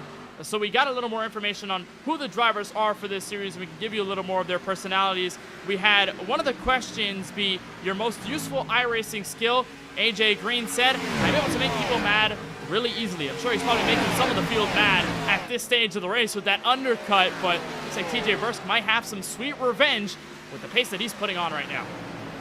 Yeah, there's all sorts of skills you'll find on iRacing, and if anything that can give you a competitive advantage to help you win, I say that's a good one to have. And AJ Green right now been one of the dominant cars here tonight, along with that 94 of TJ Bursk. Those two started up in the front of the field, and they haven't really been outside of the top 3 positions all night for that matter. So good job by those two. And Brandon Banks started inside the top 10, but he's worked his way up into the top 5. And there's Lawson Peel, who started way back outside the top 30. He just passed Ethan Fonseca Moreno to move up into that 4th position. So Lawson Peel hasn't been flashy tonight, but he's gotten up towards the front now, so we'll just have to see, can he get up towards those top 3 cars and how long it'll take him to do so, because there you see Banks now on the bottom of your screen. He just about went into turn 3, and there's Lawson Field just heading that train that was being led by the 43. 28 spots that Lawson Field has gained since the drop of the green. In this race, he still has some pressure from the 43 of Ethan Fonseca Moreno, but the Season 4 champion, who has picked up 14 wins total in the last 2 seasons of this series, going to be looking for win number 1 in Season 6. Meanwhile, battle for the lead already decided. TJ Burst to the front, back to the lead. AJ Green still having an option to respond. He'll keep his nose there in 1 and 2. Brandon Banks is going to slowly creep up on that 48 Supra. The 94 continues his dominance here from Auto Club Francisco. It looks like he has not skipped a beat at all from either duel from last week. Yes, we've seen this out of TJ Burst before, and not just within the duels, and not just with these Xfinity cars, but we saw it with the Gen 6s when we last saw him run at Auto Club, to our knowledge, which was back in Season 3. He was one of the fastest cars in that race as well. Of course, didn't win the race in that particular situation. It was a late restart. We saw Colin Forrester take the win in that particular instance. But the driver of the 94 was the fastest car in that race, and he was very much competitive in that effort. And here tonight, he's doing the exact same thing. As there you see now, the 25 of Michaud lost a bit of positions on that green flag cycle. He's now battling away with the number 3 of Eric Schaefer. This is just inside the top 10. As there you see, just ahead are a couple of teammates in Ethan and the number 8 of Mikey Neal battling away for position. And that 25 not giving up quite yet. He's holding that outside lane on Eric Schaefer, and he's able to pull away on the front straightaway to see if he can clear going into 1. Eric Schaefer looking for a rebound here at Auto Club Speedway. Last time we were here 5 months ago, March of 2023. Make that more so 5 or 6 months ago. Eric Schaefer finished 15 in this race. Not the worst standing out of everybody in the field, but certainly wasn't one he wanted to remember. The driver of the 3 currently 8th right now, looking to at least get a better finish or a win, try and get him set forward for the playoffs this year. And Schaefer has been an experienced driver that has won at some of these bigger tracks. He won at Indianapolis prior in this series. He's also won a race at Pocono, and he's also won a race at Bristol. He's been a multi-time winner in this series. He had 2 wins back in season number 5, so he knows a thing or two about getting to victory lane. Right now, though, things are not cooking up in his favor as he tries to hang on for a spot in the top 10, and Adam Alashire is getting the hole in the wall. He tried to force the 3 down there, almost made a move on the outside. The 3 shut the door right out of turn 2. Just didn't have enough grip to really power around the outside and force the 3 to give him that space. Schaefer kind of shut it off as they were coming off the corner, but now Alashire will dial it up on the bottom and see if he can slide up in front of Schaefer on corner exit, and he'll be able to do so. There you see him go up, does not hit the wall, but now Schaefer will get a bit of a run down the front straight and will actually push him. There you see the contact towards the rear bumper of Alashire's car. That'll go down towards turn 3. Schaefer will peek down to the bottom. He won't take it. He'll just run the outside. To be a little patient, try to get this run out of turn 2. And you look at the background, the Paul Setup Shop Camaro of Joe Sanchez, who last season forfeited a playoff spot due to the fact that he could not make all of the races all the way to Homestead Miami Speedway. Obviously looking for a full-time effort this year. His battle builds up for 12th. Michael Newbraw in the 6th, one of the Drinking Bros Racing Chevrolets, up against the Murray Reedy Motorsports 36 of Tyler Murray. Tony Kivett right behind them. Almost 3 wide action out of turn 4. The wheelman effort by Newbraw to keep that Chevrolet pointed right. The 36 of Murray will take that spot. The staying 12th for now. That 6 car has a nice paint scheme to it, and I'm definitely saying that because of the color scheme. Yep, I knew you were gonna point it out. I was gonna point it out at first, but I was like, let me hold back and see if Francisco says anything about it. Yep. I think apart from that KBRN car, probably the best scheme that I've seen so far this evening. It's hard to pick favorites because I know Tyler has shown us some of the paints that he's got prepped for Murray Reedy Motorsports this year, and they are absolute bangers. The BBR guys have had beautiful paint schemes in the duels, and they've shown it to us as well. But this one by Michael Newbraw is a gem here in the Sunset at Auto Club as he tries to hold on to what is now 14th above rookie driver Trevor Haley. That 76 car just in front of them did strike the outside wall coming out of turn 4, and it's going to allow that the 36 to make a move towards the inside. trying to stay off of him though, and you see just how tight it is when you get into these older tires, just trying to keep the grip up, and you see him having to lift, and it's going to cost him a lot of time to that 76, and it'll now allow Michael Newbrough to maybe make a move going into turn 3. We'll see if he has an opportunity to do so. Unable to really do anything right there, but Murray doing a solid job. He's up in the 13th position, and he hasn't really made any noise, but that's certainly a better job than what happened the last couple of seasons with the next-gen race car. He was struggling a lot with that race car, but someone who's struggling here tonight right now, Kenneth, defending champ Jaden Porter down in 18th.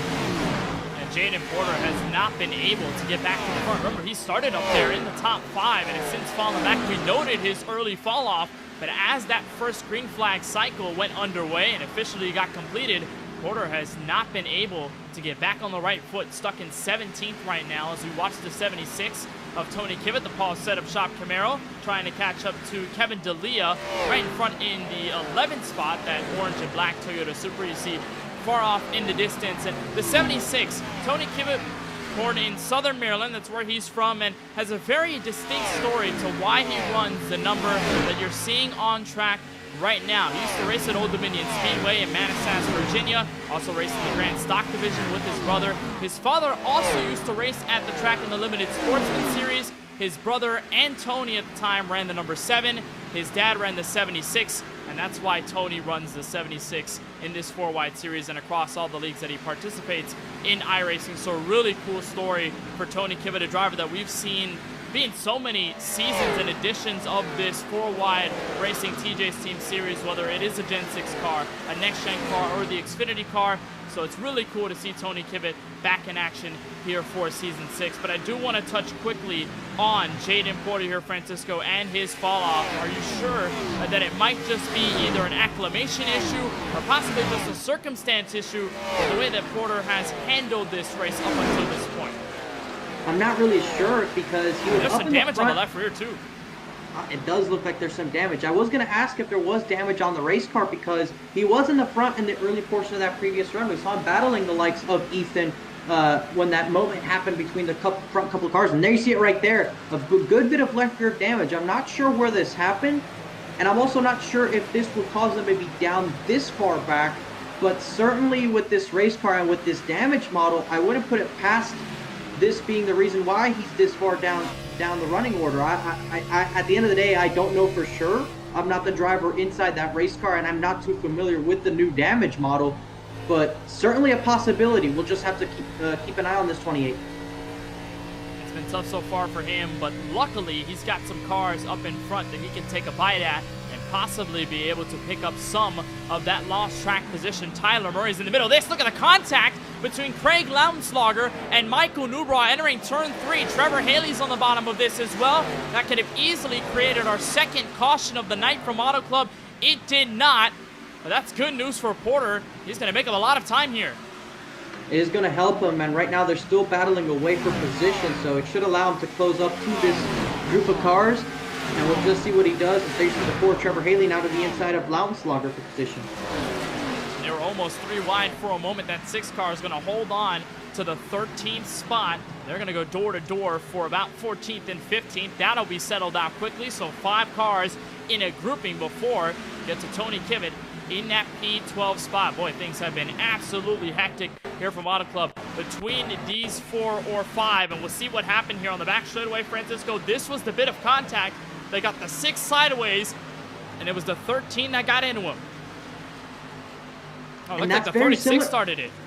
Yeah, that looks exactly like what we saw in the duel, Kenneth, but that was on the front straightaway. It was the car behind the driver leading the outside lane, just kind of off center, and gets into the car on the lower lane and sends him up into the car in front of him. Except that time they didn't cause a crash in that instance. So good heads-up move by all of them to be able to keep that straight, but that is not the first time we've seen this during Speed Weeks.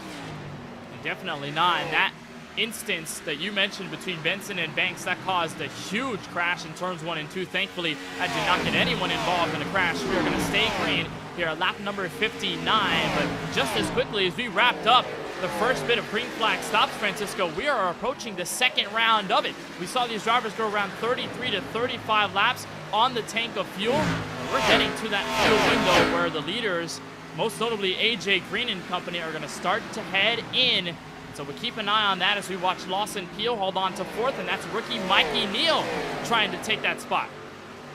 He's right there. He's been able to hang on with Lawson Peel, and so is Ethan for that matter. On the long run, in this particular run, it's worked out better for the driver of the 8 and the 43. They've kind of kept toes with that 12 car, and they're holding position right here. This is the edge of the top 5, and top 6 or so cars have kind of pulled away from the rest of the field, and that's where they are right now. They're within about 2.5 seconds of the race leader, so a good tight enough battle right now for the top couple of positions, and all it takes is for one solid pit stop, depending on what lap you pit, how aggressive you're on the entry, and it could put you first, but it also could put you down in 6th or even lower if it's a really catastrophic stop, but no one will be hoping for that. As we now hit lap 60, Kenneth, this means we're about going ready to see pit stops within about 5 laps or so. They went 33 or so, but remember, there was a caution in that period, so you have to think sometime within the next 5 laps, the entire field will cycle through. We'll have everybody come in for pit road, and we saw guys like Timothy Cook, Ryan Steenbachers be some of those drivers to stay out longer than anyone else.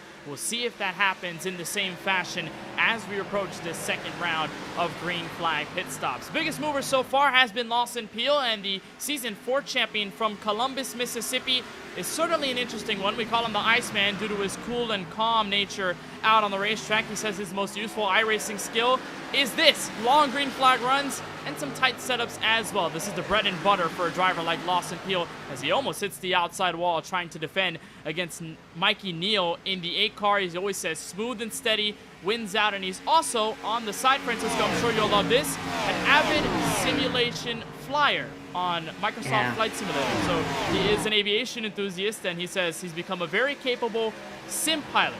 So I guess that's something cool, an extra bit of information about Lawson Peel. So not only does he know how to rip the wheel behind a race car, he also knows how to rip the yoke if he takes a flight somewhere on Sim Simulator. Yeah, I mean, that's awesome to see out of Lawson Peel, and he's not the only person we know that takes an interest in that. Of course, Parker White, Coke Series driver, we know him, and he enjoys the exact same things as well. So I'll just have to ask Lawson in my own personal time, what's his preference? Because I'm a Boeing guy, so I got to make sure of the real questions. Man. We're not going to get into this debate again. I've told you.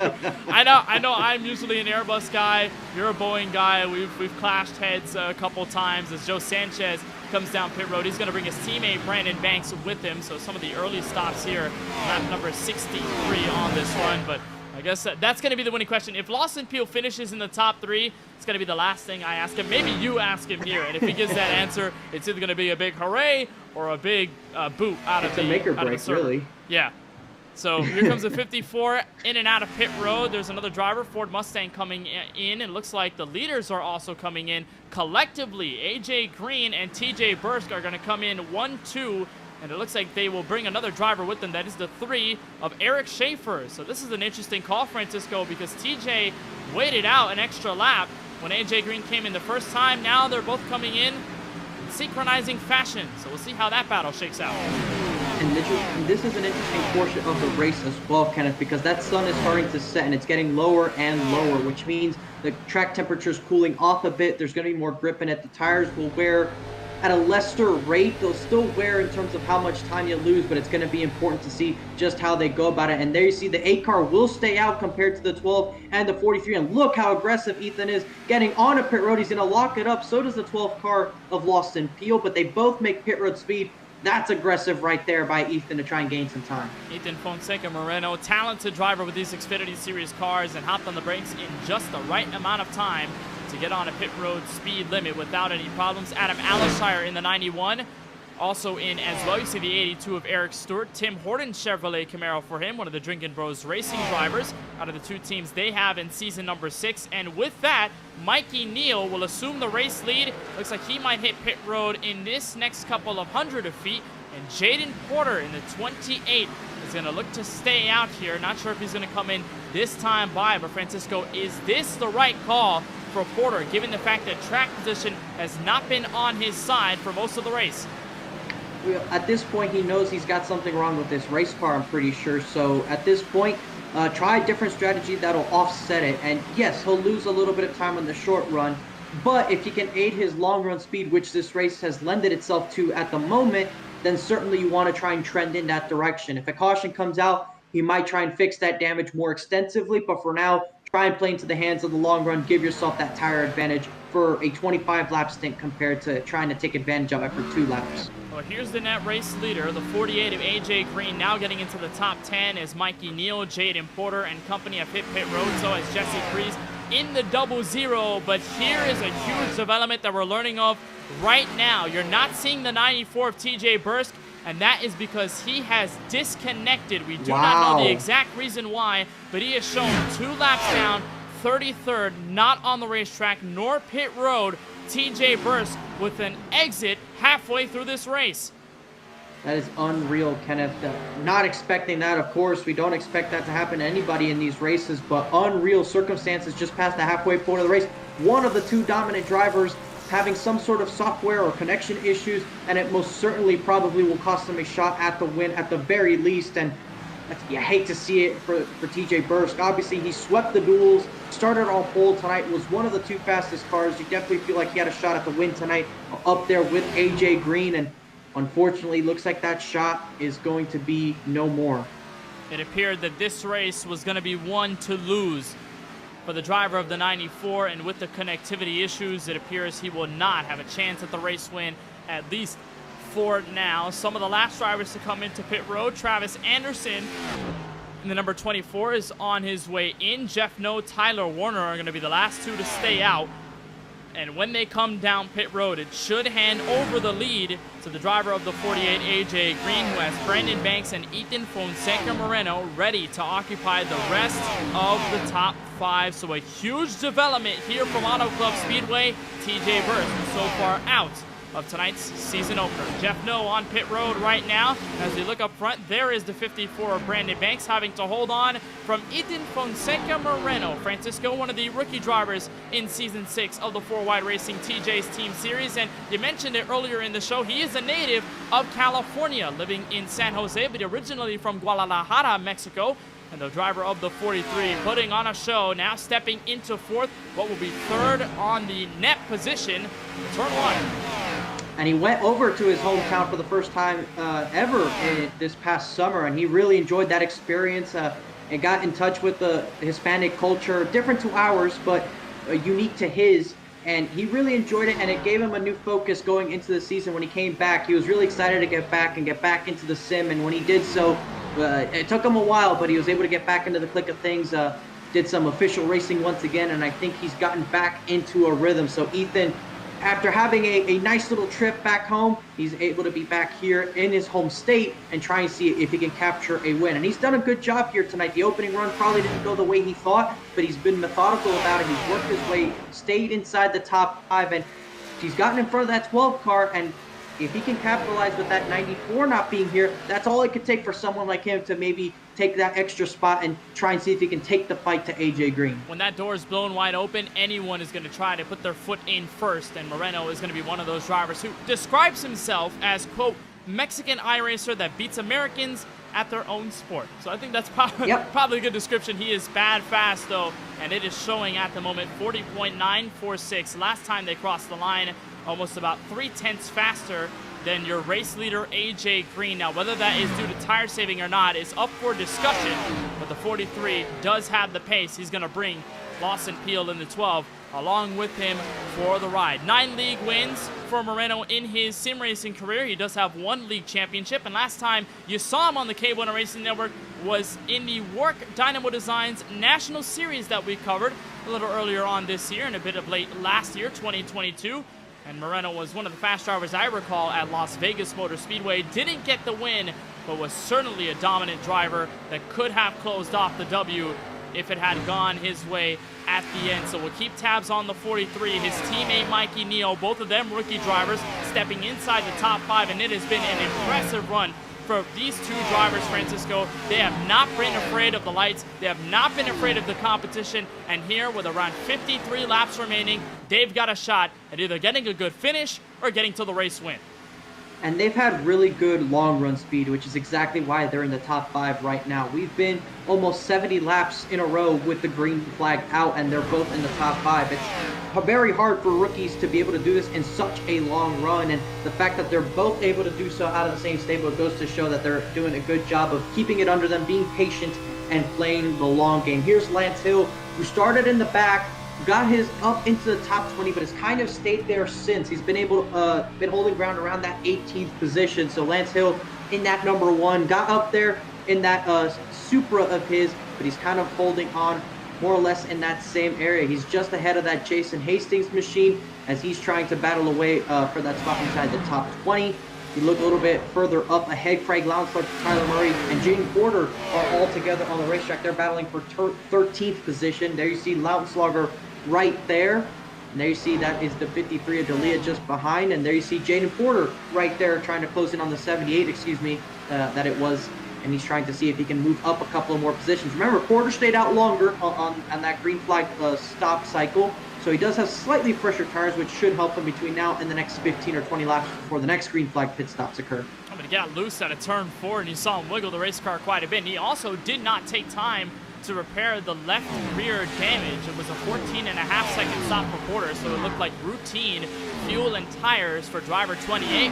Did not bother to iron out some of the kinks there on the left rear. Looks like he's handling it just fine, but Porter settling into the top 15 and has to make up at about 1 second or so before he can catch up. It looks like actually 0.6 of a second, almost a full second between him and the 13 of Craig Lautenschlager. We're looking at the onboard shot of the one machine, Lance Hill, who finished 20th in this race last season with the next-gen cars. The driver from Winchester, Tennessee, has made his way back to Stonks Motorsports. Remember, Francisco, him and Adam Alashire made that switch to Trackhouse Racing last season. I guess they missed some of their counterparts at Stonks Motorsports. They still had an alliance deep down within, so they officially merged once again, all racing Toyota Supras this evening. And you're missing Colin Forster, who is not here unfortunately tonight to try to defend his win from season number 3. But Lance Hill, despite a solid progression early, seems to have fallen off quite a bit. His 3 wide happens behind him. Jeff No in the middle.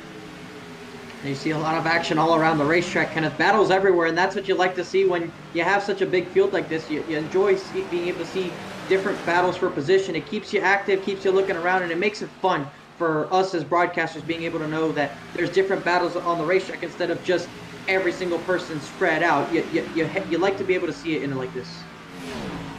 So far, looking good for those 3 drivers. They keep it clean and they settle it out quickly. There's the number 79 of Ryan Steenbacher's former winner here at Auto Club a long time ago with the Gen 6 cars here in this series. And we are so happy to have Ryan Steenbacher's back in action, currently running in 21st behind that 14 car.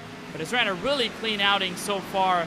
And that Summit Ford Mustang looking good as the lights flicker on from Auto Club Speedway. Let's take note of the driver still leading this race. It's the 48 of AJ Green, followed by the 43 of Ethan Fonseca Moreno. Lawson Peel trailing not too far behind in 3rd.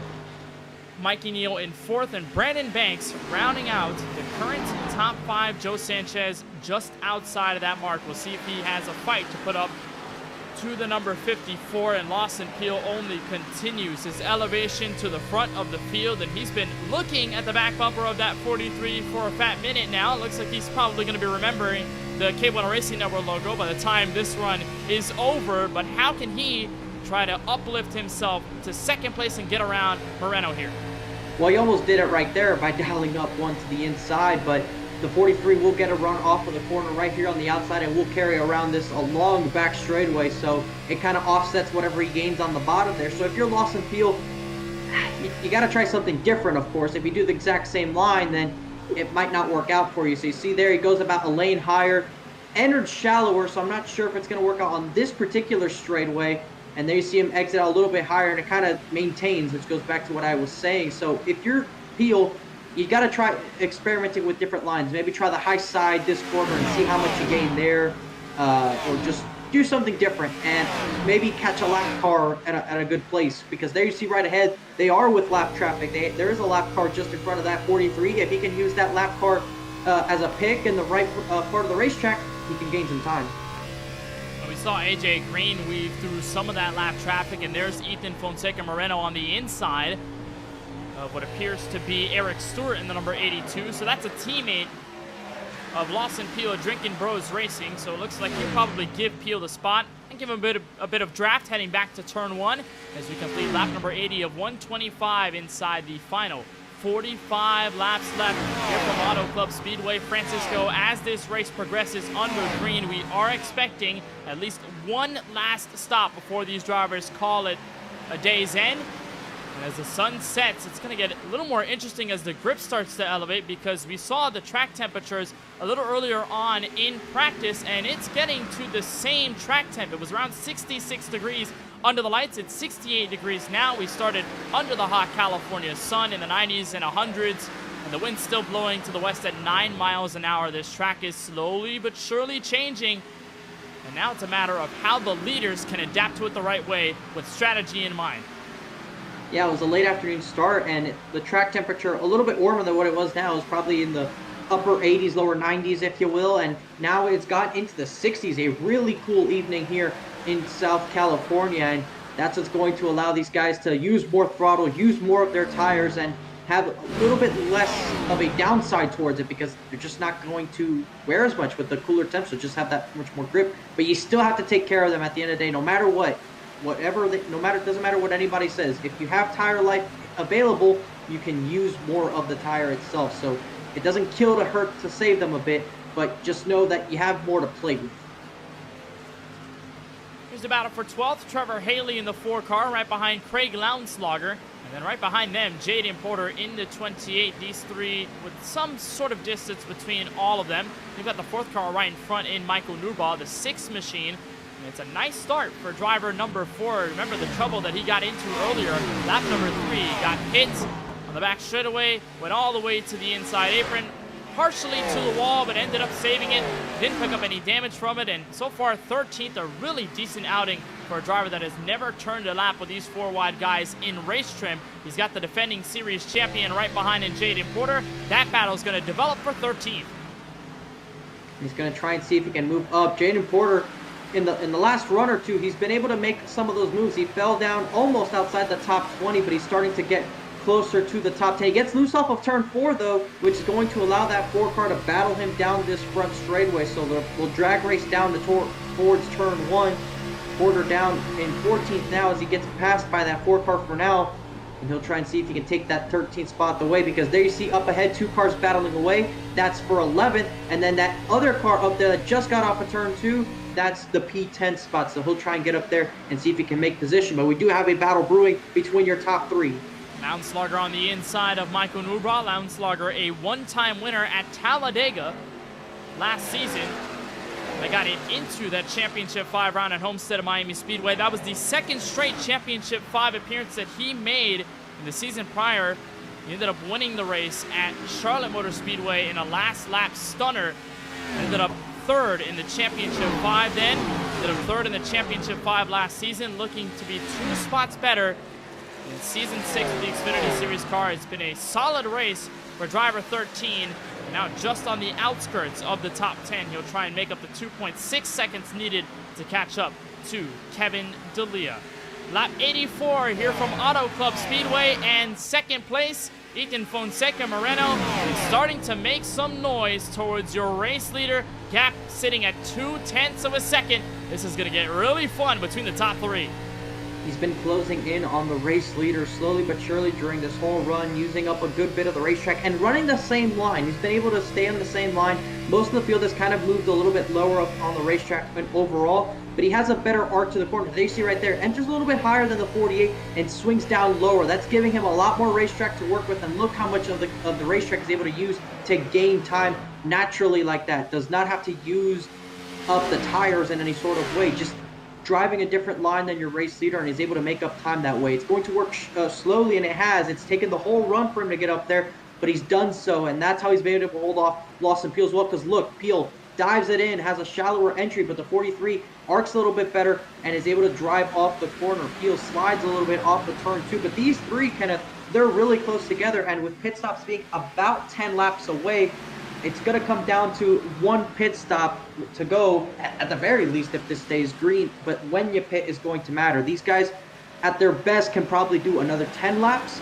But the question is, will they wait it out and wait all 10 laps, or will they try and pit as early as they can make it to the end of the race? And who's going to be the first one to strike? Because Exactly. we have seen either one of these three come down in different laps. So either Lawson Peel comes down first, Ethan can do so. Same goes for AJ Green. And mind you, on the last stop, AJ and TJ Burris, drivers first and second, who pitted on different laps in the first run, went together on the second. So there could be a big discussion as to who's going to pit when, who's going to strike first, and most importantly, who's going to gain the upper hand by the time we get to crunch time. And speaking of which, we might have an extra driver added to the mix, because if you look in the background, you'll see the Carolina Hurricanes number 8 Chevrolet Camaro of Mikey Neal. So make that 4 cars trying to fight for the win.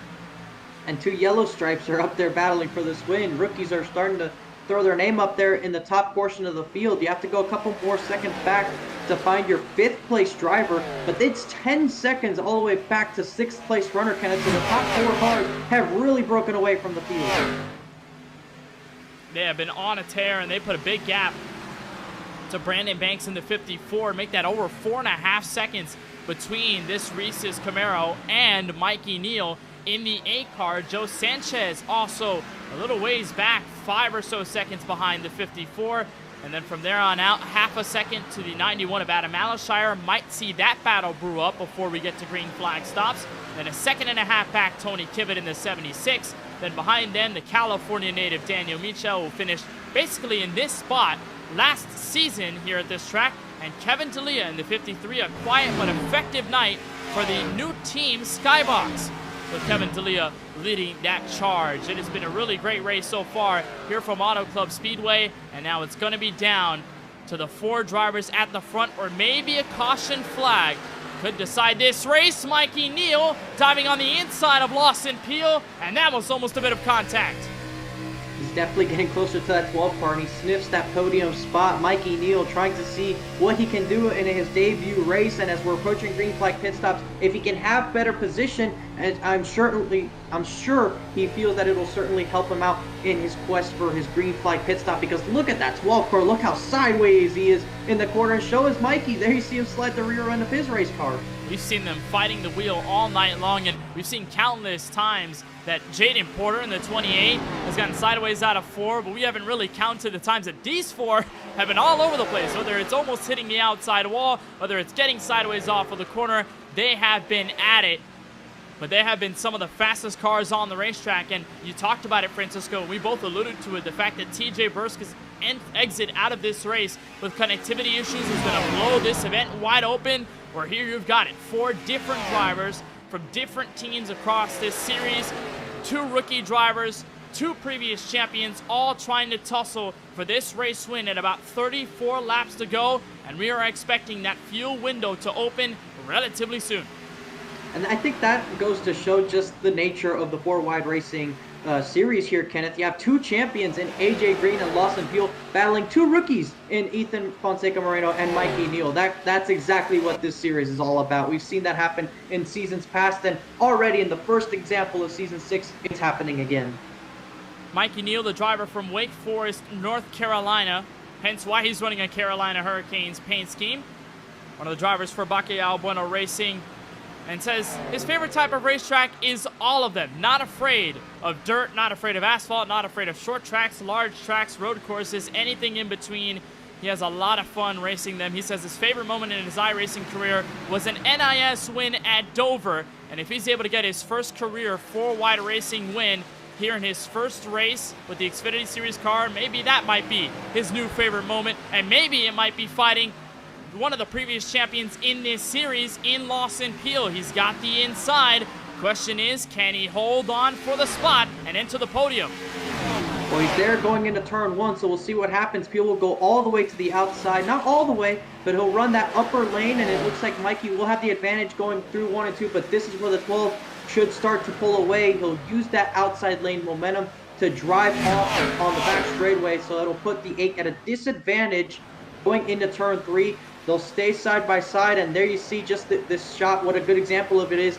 And the 8 clears for a second, but he can't move up quite yet. Lawson Field will use the momentum around the outside, and he should clear. No, he's into the wall. The 12 gets into the wall. Mikey Neal kind of has to check up just a little bit to make sure he doesn't hit him, and it should give the 8 the spot. And it does. Mikey Neal moves up into third and make that 2 out of the top 4 for Baquial Bueno Racing, now in consecutive running position, second and third out on the racetrack. Boy, it has become an absolute barn burner here from Auto Club. Now we have drivers on pit road. First one to strike, Joe Sanchez, Curtis Kelly, Tony Kimmett. And these are most of the guys that were about 10 plus seconds behind the race leader, so they might not pass those guys for position, but this is going to affect a lot of the back end of the top 10. So Joe Sanchez being the first one to strike is essentially a move to try and protect a 5th or 6th place finish here, which he's trying to do so. So a good idea by the 55 to pit now. He should get to the end on fuel. They see a couple of other cars in as well. I'm not sure if any of the front runners have struck quite yet. And there you see actually is the 48 of AJ Green. Your race leader is in on pit road, and it looks like he's the only one of that front group that is pitted.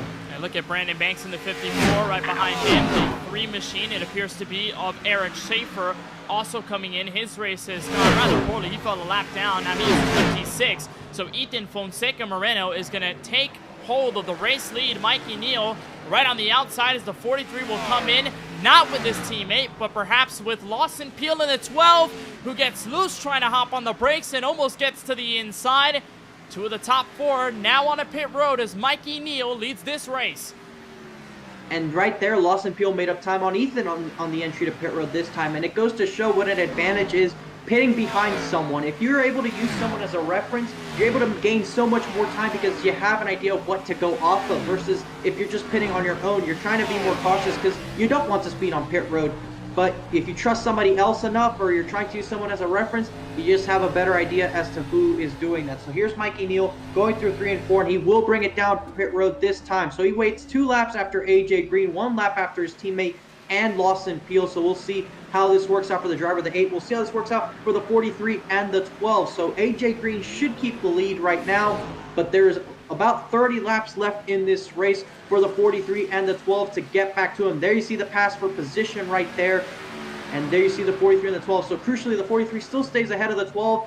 And they're going to be battling as soon as they get to turn 3, because Lawson Peel got a good exit off the pit lane in the access road on the apron of the racetrack. So they'll battle away, but they do have slightly better tires than your race leader. So as soon as they get warmed up, they should start clicking off some lap times to try and close that gap in. And they have time. That's the important thing. They do have time, but the thing is, they don't want to be fighting all too hard, because if they go side by side for long enough, AJ Green is going to continue to pull away, and then that fight for the lead virtually becomes non-existent unless a yellow comes out. Now, they have gone single file again, but you have to keep that in mind if you're Lawson Peel. There's Mikey Neal, who just got out of pit road. He's going to fall back to P6.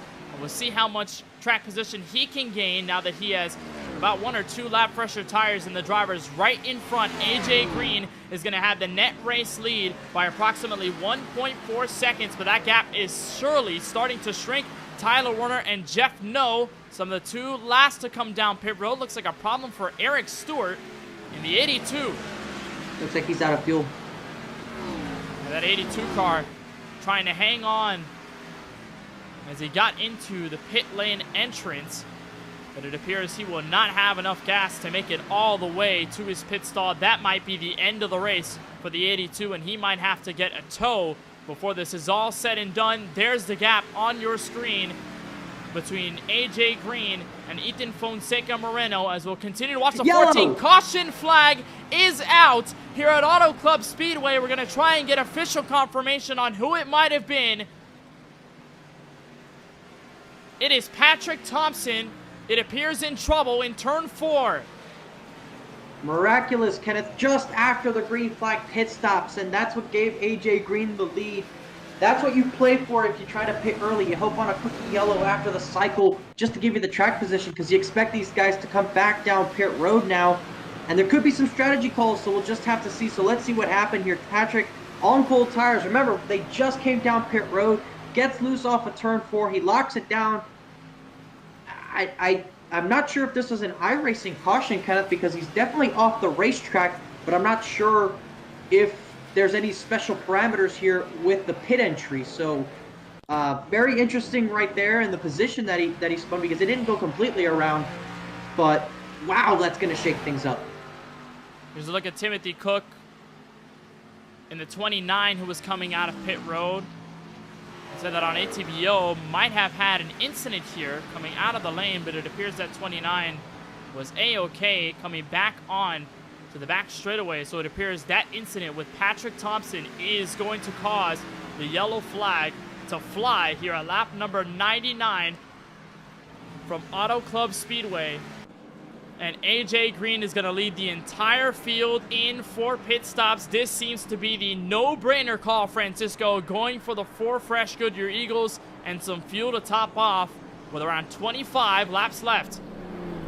But will everyone take 4 is the question. They just pitted, so you have to think somebody in this field is going to try 2. Somebody's going to. Well, there's AJ Green lifting up the right side of his Toyota Supra.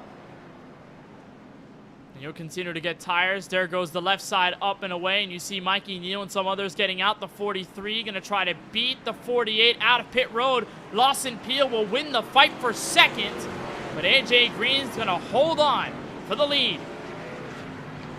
And with Lawson Peel coming out second, that means he'll line up on the front row with the 43. If that is everybody has pitted, there's a couple of lap cars that have stayed out, so we'll try and see if we can cycle the scoring. But if the race off pit road was truly the battle for the top positions, that should put Lawson Peel to the same row as your race leader, which has been a tough spot to restart in, Kenneth, but crucially, not everybody pitted.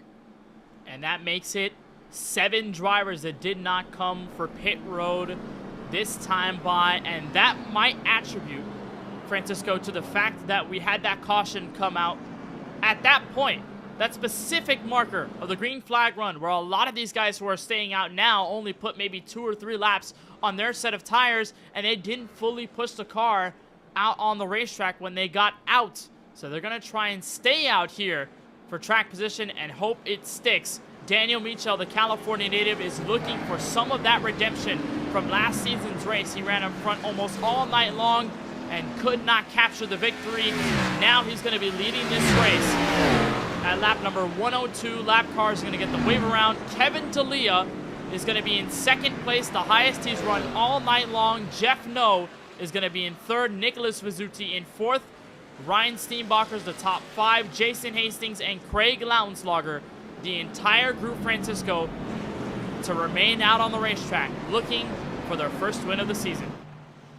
And you have to go back a couple rows before you find any driver that was up in the front. There you see AJ Green. He's going to line up 8th for this restart.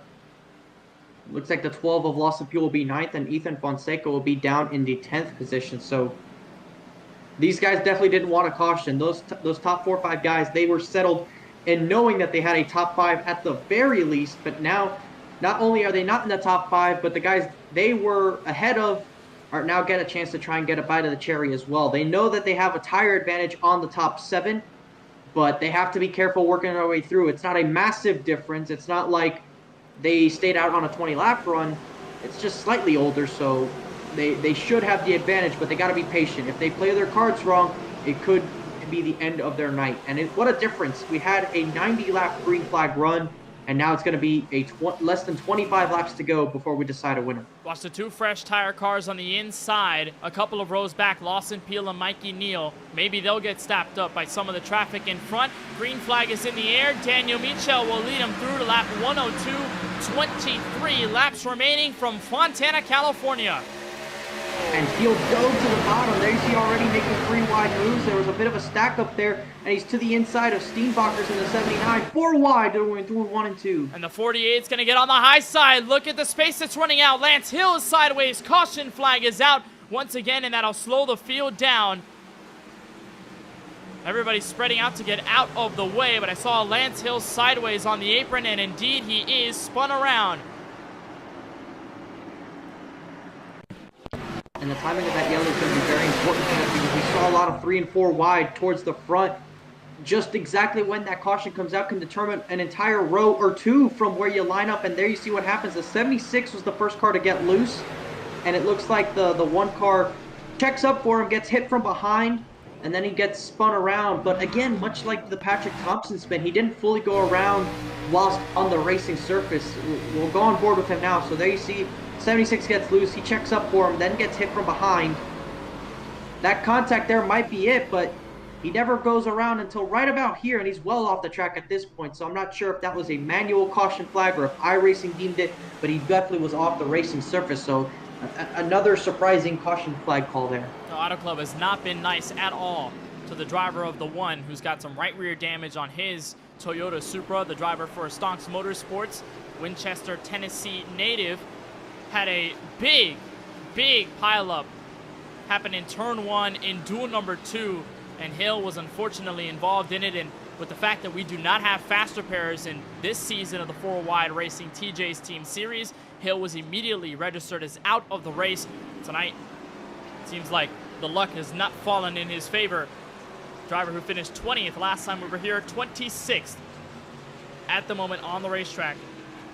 But to touch on your point, Francisco, you're right. This caution certainly did affect the field significantly, because not only did it give Daniel Michel more time here to work with, a bit of padding, as you would say here, at the front of the field. It also gave the opportunity for guys like Lawson Peel and AJ Green to advance on position. Peel seemed to be the biggest mover out of those on fresh tires, and he did get in front of the 48, so that is relatively important. Now that Peel is going to be the first fresh tire car on the next restart, how will that affect everyone else?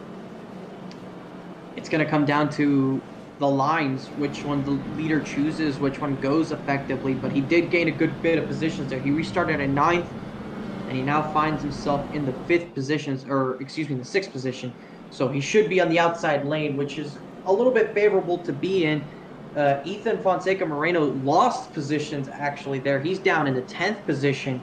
That caution timing did not work out well for him, and that's how these cautions work, Kenneth. If that caution comes out in turn 2 versus, let's say, halfway down the back straightaway with 3 and 4 wide going on, you could gain either 5 positions or lose 5 positions. And for Ethan Fonseca Moreno and Mikey Neal, both of them played a conservative on that restart. You see both of them as part of the Season 6 rookie class. Many drivers, 8 of them you see on your screen right now, making their first start in the 4-wide racing TJ's Team Series. That 43 and that 8 car have been fast all night long. And this may be their chance to make a statement on the rest of the field and prove what they can exactly do. We're going to double up here and have a restart at lap number 106. Daniel Michel still at the head of the field, going to choose the outside lane on the restart. Jeff No on the inside of row 1. Kevin D'Elia and Nicholas Vizzuti going to round out 3rd and 4th. And then come the first bit of fresh tire power. Steenbacher's on old tires, but Peel on new Goodyear Eagles. And he's got AJ Green behind him, Craig Lautenslager, Ethan Fonseca Moreno, Jason Hastings, and a bunch of others looking for their first win. Michel trying to grab his first victory since race number 6 of season 5. And guess who that race was against in the final lap, Francisco? Lawson Peel. Lawson Peel. Peel went around in turn 5 going down the hill, and then had a mistake in turn 6. It was this 25 car that took advantage of it and captured his first ever win.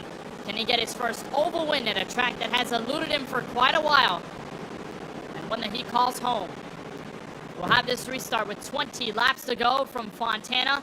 We'll reset the top 10 as it stands. Michel, No, Vizzuti, D'Elia, Peel, your top 5. Steenbachers, Lautenslager, Green, Moreno, and Hastings, your top 10. Peel will get rid of the pace car out of turn 4. And it will be in the hands of the 25 machine of Daniel Michel, who will get into the restart zone first. We'll hop on the gas pedal early, and we're back under green from Auto Club. And that was not a good restart for the inside lane. You saw them stack up a bit. That's not going to help the 48 of AJ Green either. He kind of got caught up, get a little bit further back. But Michel, a good launch for him. He's going to set off into 1, and he's going to be in the lead. There you see the 12 of Peel already looking to the inside, trying to make some moves, but unable to really gain any spots right then and there. But he is looking, and you see most of the field making positions. He's actually going to try and take it 3 wide to the inside now. 3 wide to the inside, and we question as well, at least I did, whether the cold tires might affect some of the fresh tire cars. Caution is out again. Crash near the rear of the field, Tyler Werner. Another well-timed caution for loss of the field, because He made a dive, and it was a bit of a brave move, but it puts him in third for this restart. So he keeps gaining those spots with relatively no energy being put to those tires, and that's really going to work out well for him. As there you see a couple cars that were involved there, the 24 Travis Anderson, the 33 of Tyler Warner. This is towards the back end of the field once again, so there you're looking at it now, 3 and 4 wide towards this portion of the field. Warner going down the back straightaway. He might get, looks like up in front of him, the 24. I'm not sure what happened there, but you see a hard contact there that tears off that front bumper off the 24 and then magically reappears, but that's still a hard hit. So let's see what happens here. It looks like it might involve Curtis blue Kelly, car that's the right 71. Yes, that's Curtis Kelly. Gets the outside, and I'm not sure that the 24 saw him there. I'm not sure if that's the case, but kind of drifts up a little bit, and Warner just hard contact to the inside wall. And those are two Murray Motorsports Ford Mustangs that were involved in this crash, the other being the 42 of Christopher Bishop. It has not been a night to remember for that team. You're right on board with Warner, and this is going to be a wild one. Hold on. You're going to see everything looks fine here, but then that crash happens just in front. You try and take some avoiding action, and then right here, boom, just barely get clipped. And a hard hit to the inside wall. That almost looks like, if it wasn't for the car staying perfectly level to the ground, it almost looked like Priest's Kansas crash with the way it hit the wall. It was a hard lick to the inside wall for the 33 of Tyler Warner. That's the new damage model for the Xfinity Series cars. Hard at work.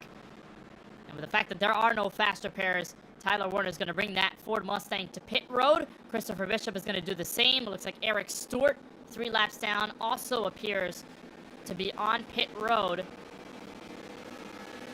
And the race has gone sour for those drivers involved in the incident. Travis Anderson, we saw him in the 24 get a bit of suspension damage from the crash. There he is trying to repair it in 28th place. And the caution is out again. All of them starting to fly out rather frequently, Francisco. I guess cautions do breed cautions, and we know the tale of these end-of-race scenarios where everyone's trying their best to gain as much track position as possible, difference in tire wear as well, and you have those little bits of miscues that causes the accidents, and it's taken out a couple of more drivers here tonight.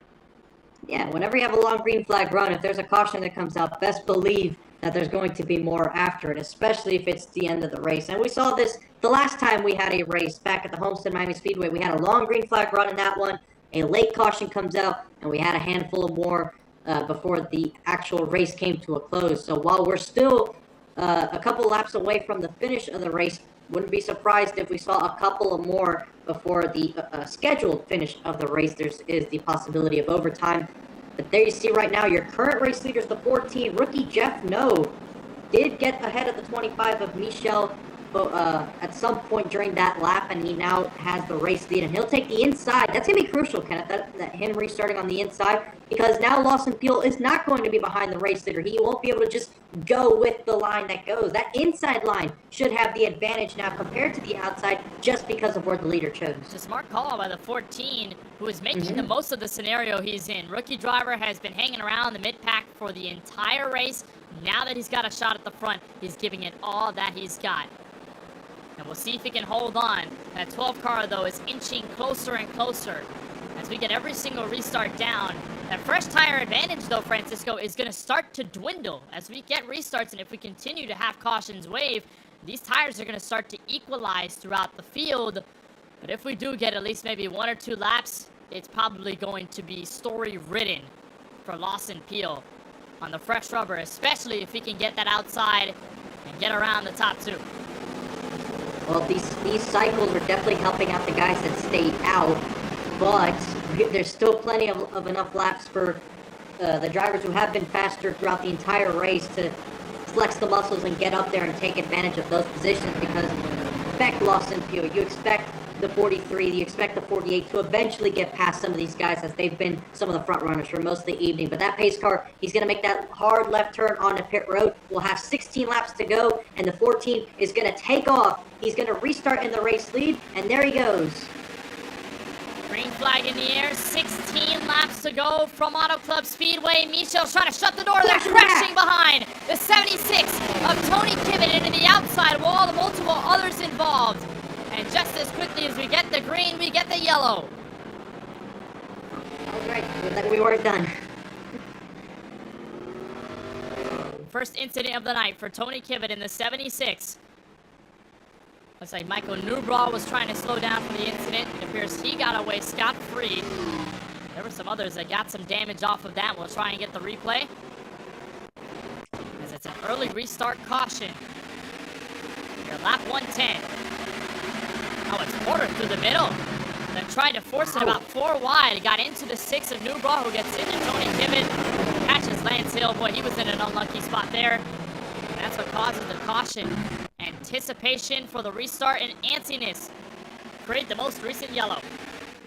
Remember, as you get further back into these restarts, they accordion a lot more aggressively towards the back because of the anticipation, guys having to check up.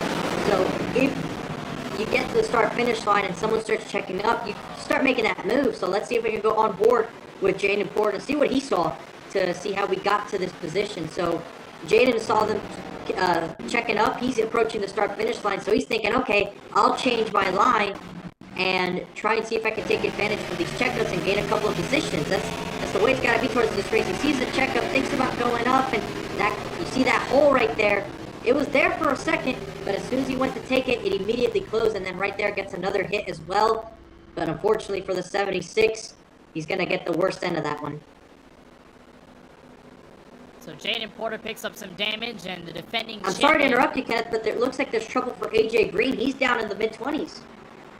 Hey, AJ Green, you're right. 24th on the racetrack. And he just hit pit road. He's been there for about 23 seconds. What has happened to AJ Green here?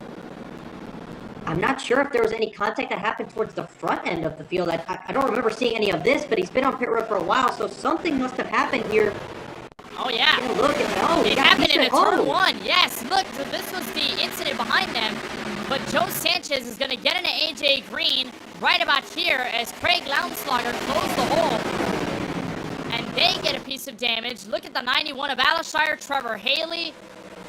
Wow, we missed this entirely. And more drama apart from the initial cause of the yellow. Man. So now we need to get a couple of replays here because we missed this entirely. We saw that crash in the back, and that's all we had assumed, but we missed this part entirely. Let's see what happens here. On board with Joe Sanchez, through the middle 3 wide, the 13 comes up, space runs out. I believe Ethan Fonseca Moreno might have picked up some damage off of that as well. You see the 91 with a hard hit, rips off the front bumper clip. I think that might be suspension. Yes, that's suspension damage, it appears, for AJ Green. Wow. Off of that caution. Yes, the wheel turned 90 degrees to the right. Look at that. And that's race over for the Toyota Supra from Stonks Motorsports. And that's another one of the dominant drivers getting involved in one of these incidents, and that's what happens when you're not at the front. Let's see if we can get an onboard view from that 43. He definitely had a close call as well. He stayed out on the racetrack, so I'm not sure. So let's see here with him as he gets going. He has enough space to every side of his, so he's behind all of this. He sees this going on, and wow, is able to miss that. Does not get a piece of that. Mikey Neal also had a close call as well, so both Bacalhau Bueno racing cars very fortunate. And that's going to take some notable cars out of this race, most notably AJ Green there, who led so many laps in tonight's outing from Auto Club, and now is going to have to sit this one out and watch the rest of the field play out the rest of the story. With 12 laps to go on this restart, Daniel Michel will have control of the field, but he was in a constant tussle with Lawson Peel before they got to turn 1. And that 12 car is on the freshest set of tires. And we have mentioned how much it can dwindle that advantage as soon as you get yellow after yellow. But for the moment, 25 will have control. Jeff No, the rookie driver, on the outside of the front row. We're going to get this restart in crunch time here from Auto Club Speedway.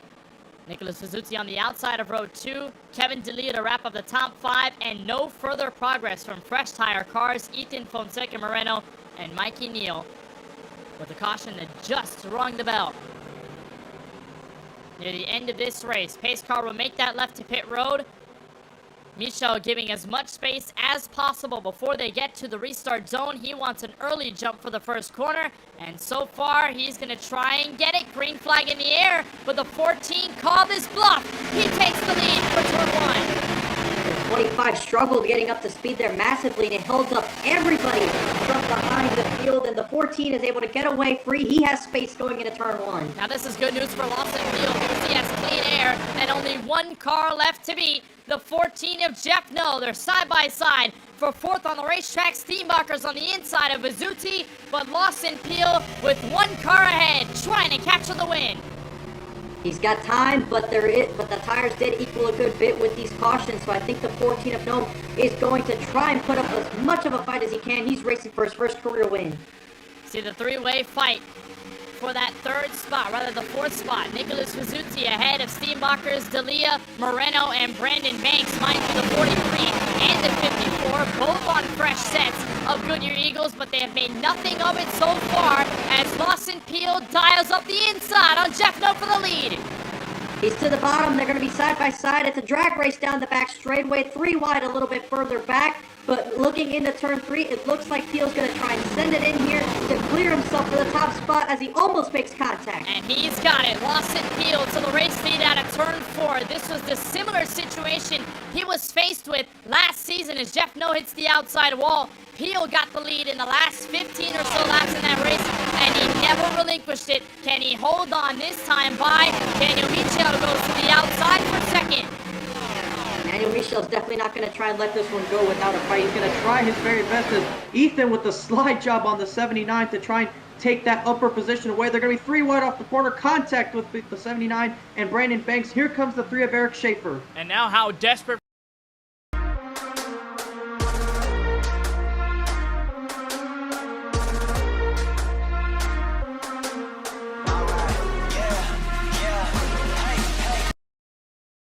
Michel immediately moves up to solidify that. The last 15 or so laps in that race, how much does he have to do next? He feels like he deserves one of those, and he's got a couple of spots ahead of him. He's up into the 6th position now. He's just cleared himself there, so he's got 9 laps to try and get up there and pass a handful of cars. There's Kevin D'Elia on the inside of Nicholas Vizzuti. Battle for 4th underway. They might try to catch up to the 14 if Jeff No.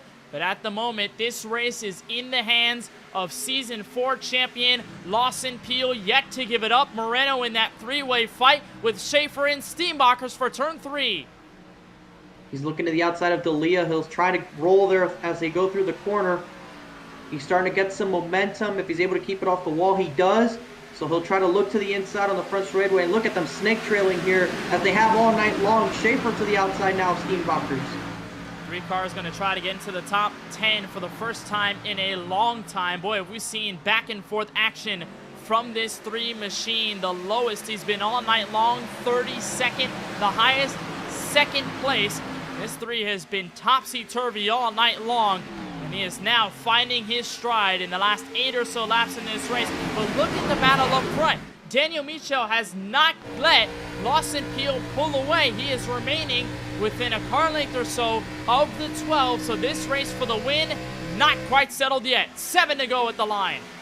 I mentioned he wasn't going to let it go without a fight. He's putting up a hometown fight right now, trying to keep up with your race leader and see if he can take it away. And going back to turn 1, he is 2 car lengths away. And we mentioned how the tires would equalize Oh, based on the amount of up. cautions that flew recently. Now here's the 25 to the inside of the 12, trying to get to the race lead with 6 laps to go next. And caution is out as Michel takes the lead. Timothy Cook on the apron in trouble. Looks like trouble in the back. We'll get a look at it exactly how it happened. But the timing of this caution is very important, Kenneth. The leader very likely is going to have a really good restart, and depending on who was in front is going to be who gets a good restart. So let's see what happens here. The 29, it looks like Porter gets loose, and the 29 has nowhere to go, and looks like the car wiggles around, and unfortunately he'll spin down the racetrack, and that's going to be what brings out the caution. Texas native finds himself in a spin here late in the going. We'll ride on board with him. You see Porter there creeping up on the inside. He'll try the slide job. Well, that was a late call to go all the way up to the wall. I'm not sure if whether he lost control of the car, Francisco, and just chased it up the hill, or whether he wanted to close off that move as fast as possible. But regardless, contact is made. Cook goes for the inside wall. He keeps it out of it. And a nice job of keeping that car clean. But this is a pivotal caution inside. 6 laps to go. With Lawson Peel and Daniel Michel fighting for the spot. It appears the 12 it did get given the spot back, so it looks like he'll be okay. Looks like no problems there for Lawson Peel. Is going to hold on to it, and he's going to bring maybe some drivers on at pit road. He'll fake. He'll stay out. Eric Schaefer and a couple of others faking as well will cross the line with 5 laps to go. And Francisco, you have caught up with the driver of the 48, AJ Green, who found trouble on a crash entering turn 1. AJ, this is Francisco in the booth. You got me? I got you. We saw you be fast all night long, AJ. There was a caution that broke that green flag cycle. It trapped you in behind some of those cars on an alternate strategy. Can you kind of guide us through what happened there? Every caution came, like, the next cautions that came out, I was just getting stuck behind cars. I couldn't pass. I really wish we still were on that green flag run. I think I probably could have had a better shot to win. I had a good lead. And then the final restart, I was in. I blocked high. I blocked the 3rd lane, and I don't know if it was Joe pushing 3 or Craig coming up, but they made contact, and I went around and then got hit by a few more cars. So not the way I wanted to end it, but I was fast, so I'm happy. It was a good showing out of you, AJ, and even though you won't get the result that you wanted, I'm sure this is exactly how you wanted to come out and open the season. So can you kind of describe to the audience what it was like to race here with these Xfinity cars, battling the likes of Lawson Peel, TJ Bursk in that first half, and that 43 of Ethan Fonseca Moreno? Oh, these cars were fun. I always like racing against TJ. The races we're in, when we race each other, it's always great. Normally he's in front, he is faster, and it's always fun racing against Lawson as well. And seeing new guys come race up there is pretty cool too. So new people to race around, old people to race around, it's all fun. And before we go back green, AJ, just kind of give us a shout out on what was able to let you go out here and make all this effort possible to start season 6. Yeah, shout out to my team. They're still going. Hope one of them can win, get top 10s. Shout out to Colin, he couldn't make the race. And shout out to you guys for broadcasting and Tyler for putting on lead. Appreciate the time here, AJ. There's still a bit to go in this race. It won't be the win I'm sure you hope for, but we'll wish you luck going into Nashville. Thank you. It's AJ Green, driver of the 48, unfortunately out of this race early. Before we get to the green, let's try and talk with Lawson Peel, who will have control of this restart. Lawson, it's been a chaotic race. You're at the front, 3 laps to go. What's the mindset here on this restart? Well, I think I'm in a pretty good position, obviously, with the lead here, but Daniel was tracking me down. There's last couple laps there, and like he was a little better than me. It's his home track, so he knows his way around here. So I'm just going to have to hold him off here, and we'll see if we get another yellow or if we run it out green. Looks like we'll have 3 to go here maybe, so should be fine. Hope it's entertaining for you guys. All right, Lawson, got a chance at your 24th career 4-wide racing win. We'll see what we do on track. Go get him out there. Thank you. So that is Lawson Peel with the race lead. 3 laps to go from Auto Club. Daniel Micho on the inside of row 1. They enter the restart zone for what might be the final time, and it's a late going for the 12, but he catches the whole field off guard. Green flag in the air. Maybe 3 laps to go, and Micho immediately moves up to solidify that second place spot. There's no battle. They're 3 wide for 3rd. They are 3 wide back in the top 5. There's Ethan Fonseca Moreno charging on the inside. Might make it 4 wide. He does at a turn 2 back straightaway. And that'll be now 3 wide for the 4th spot. There goes the Peel working their way down the back straightaway. A lead for Lawson Peel going into turn 3. Michel is going to run out of time to try and catch up as there's the 43 diving it for the 4th position. A leap of faith for the 43, and it sticks going into turn 4. Not enough to break free of the 75's grasp. for the top 5, but he's going to stay there. The 12 catches 2 laps to go and 4 miles remaining from Auto Club. Michel now under fire from the fellow DBR Chevrolet of Eric Schaefer. And that's a teammate to your race leader, so Schaefer might try and see if he can battle the 25 of Michel and help his teammate secure this win. He's going to stay in draft of the 25. The gap settles at 0.3 of a second, about a car length and a half.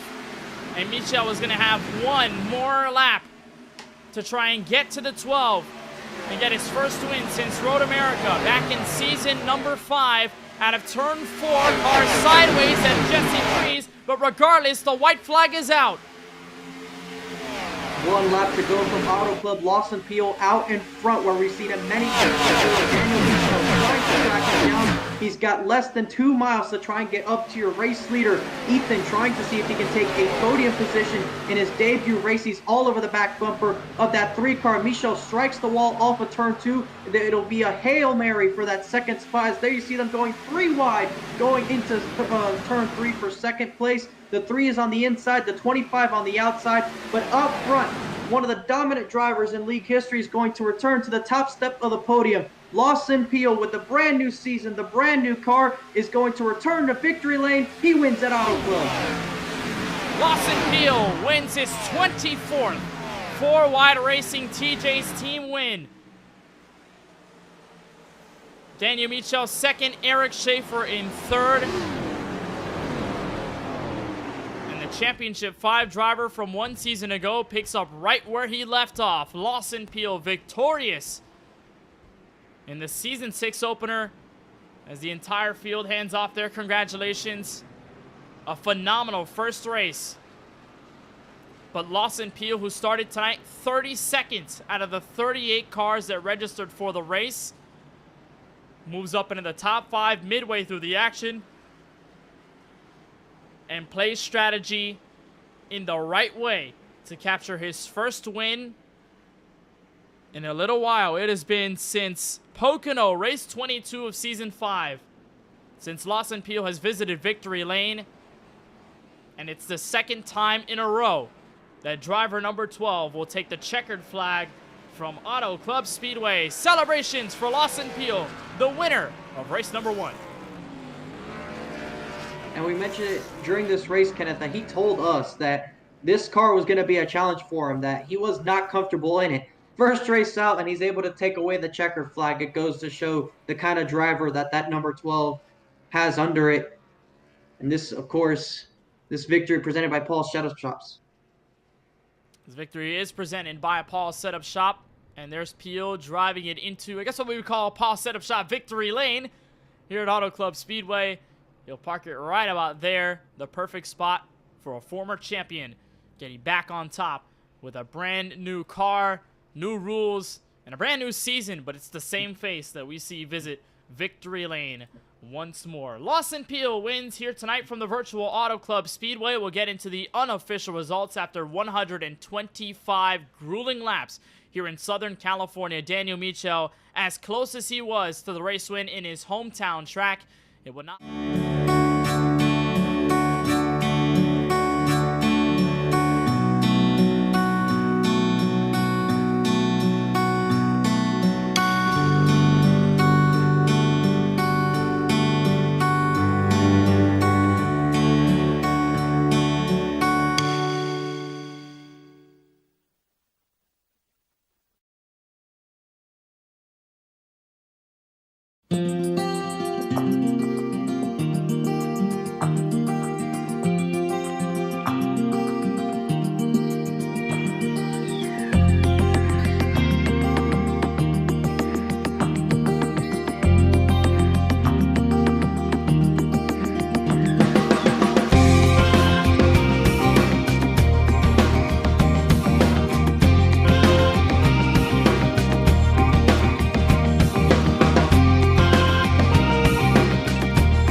The regional forecast.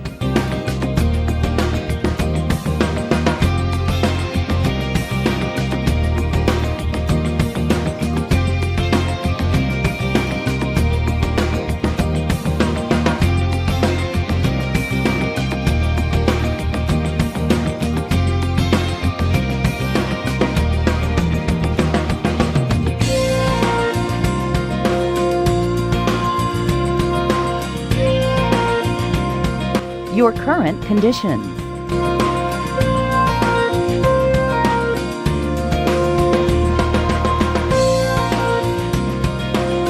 The local Doppler radar.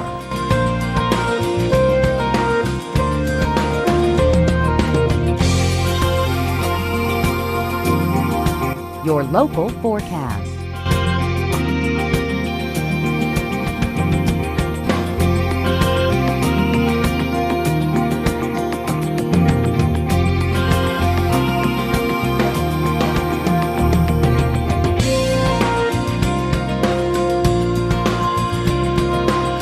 Your current conditions.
Your current conditions.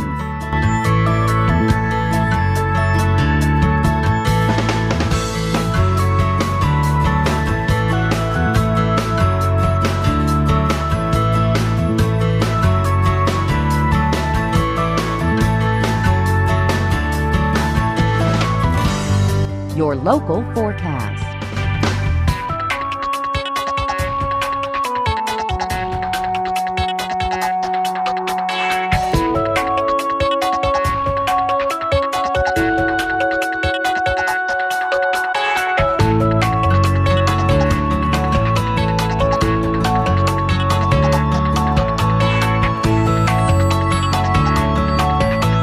Local airport delays.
Your current conditions.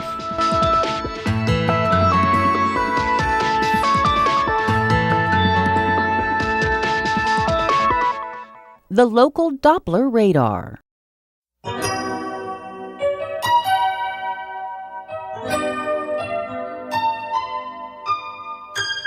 Your local forecast.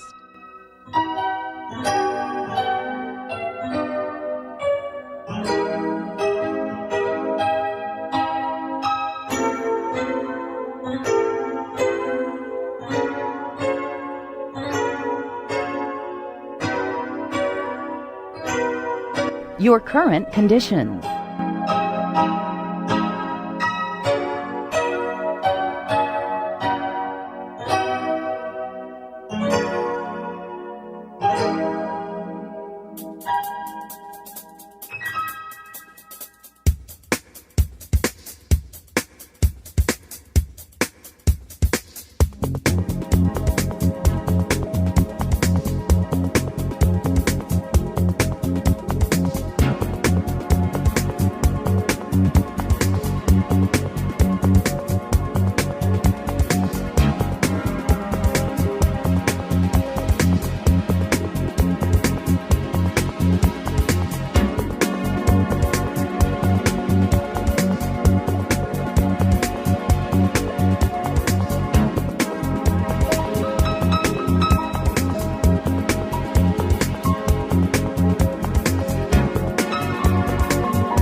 Your current conditions.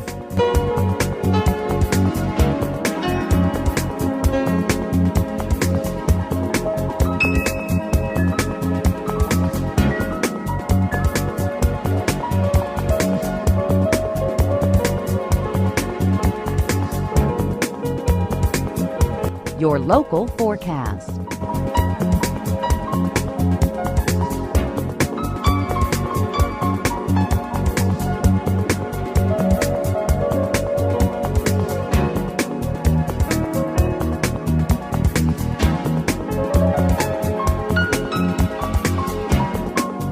Your current conditions.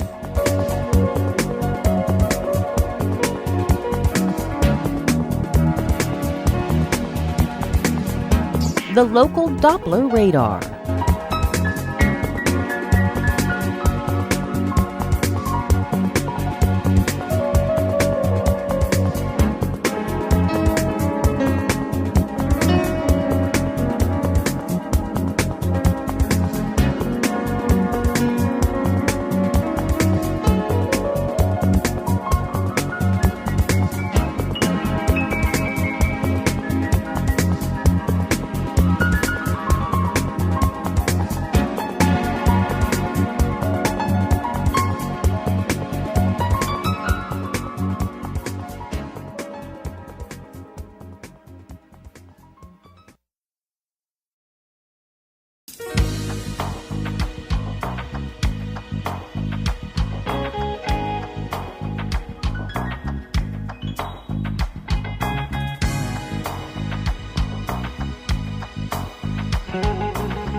Your current conditions.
The regional forecast.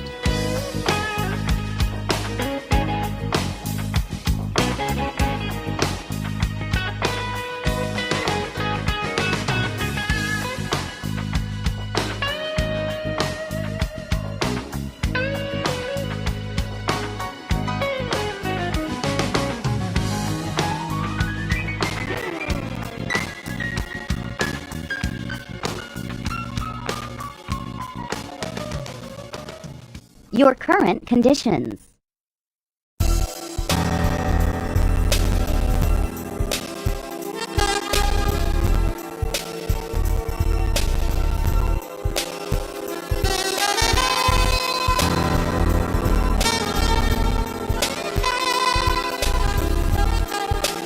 Your local forecast.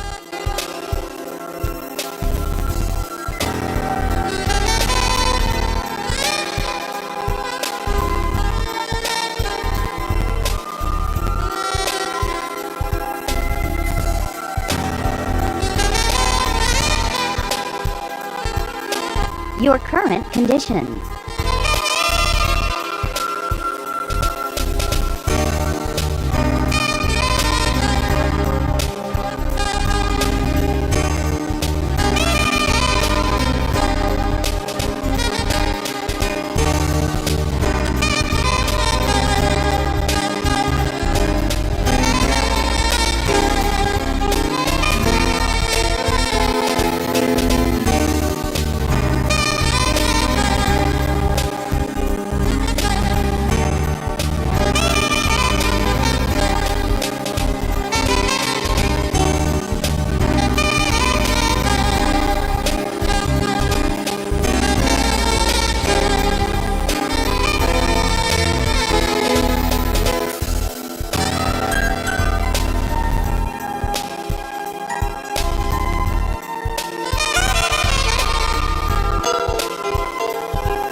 Your current conditions.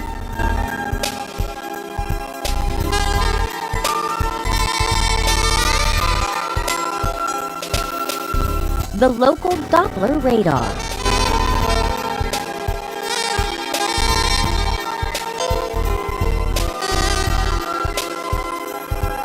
Your local forecast.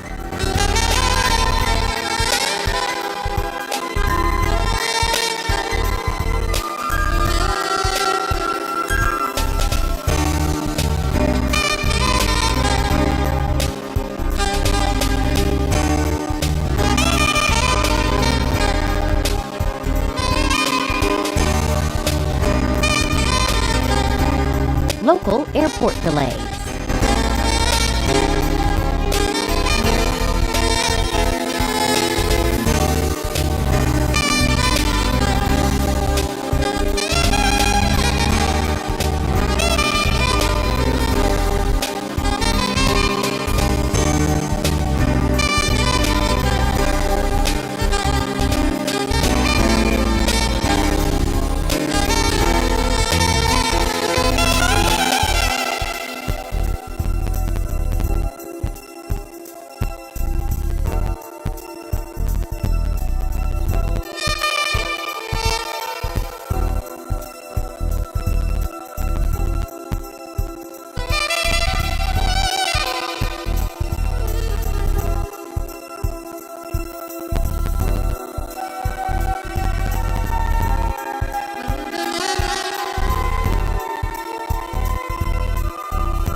Your current conditions.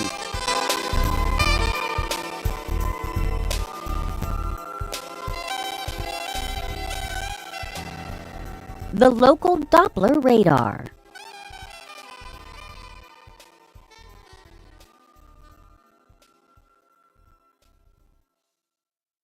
Your local forecast.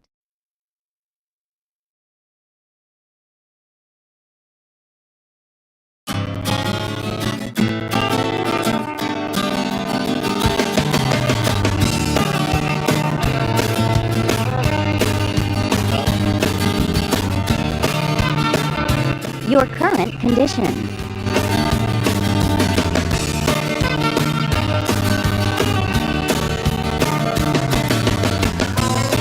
The local Doppler radar.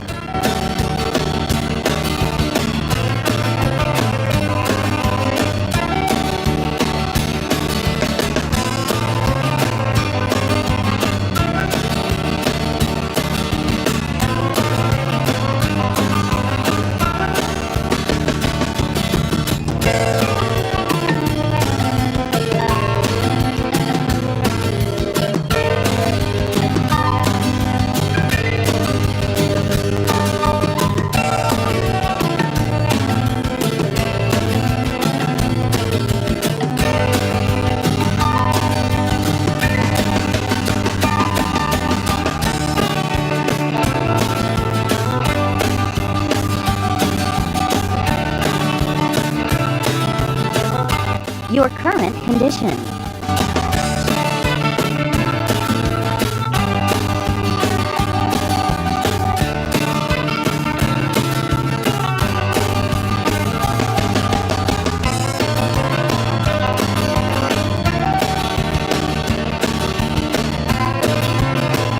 Your local forecast.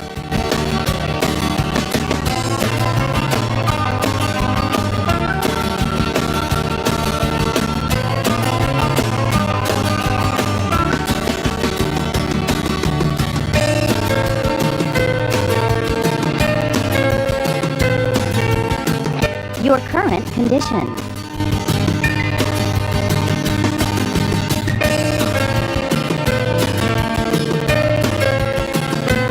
The local Doppler radar.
Your current condition.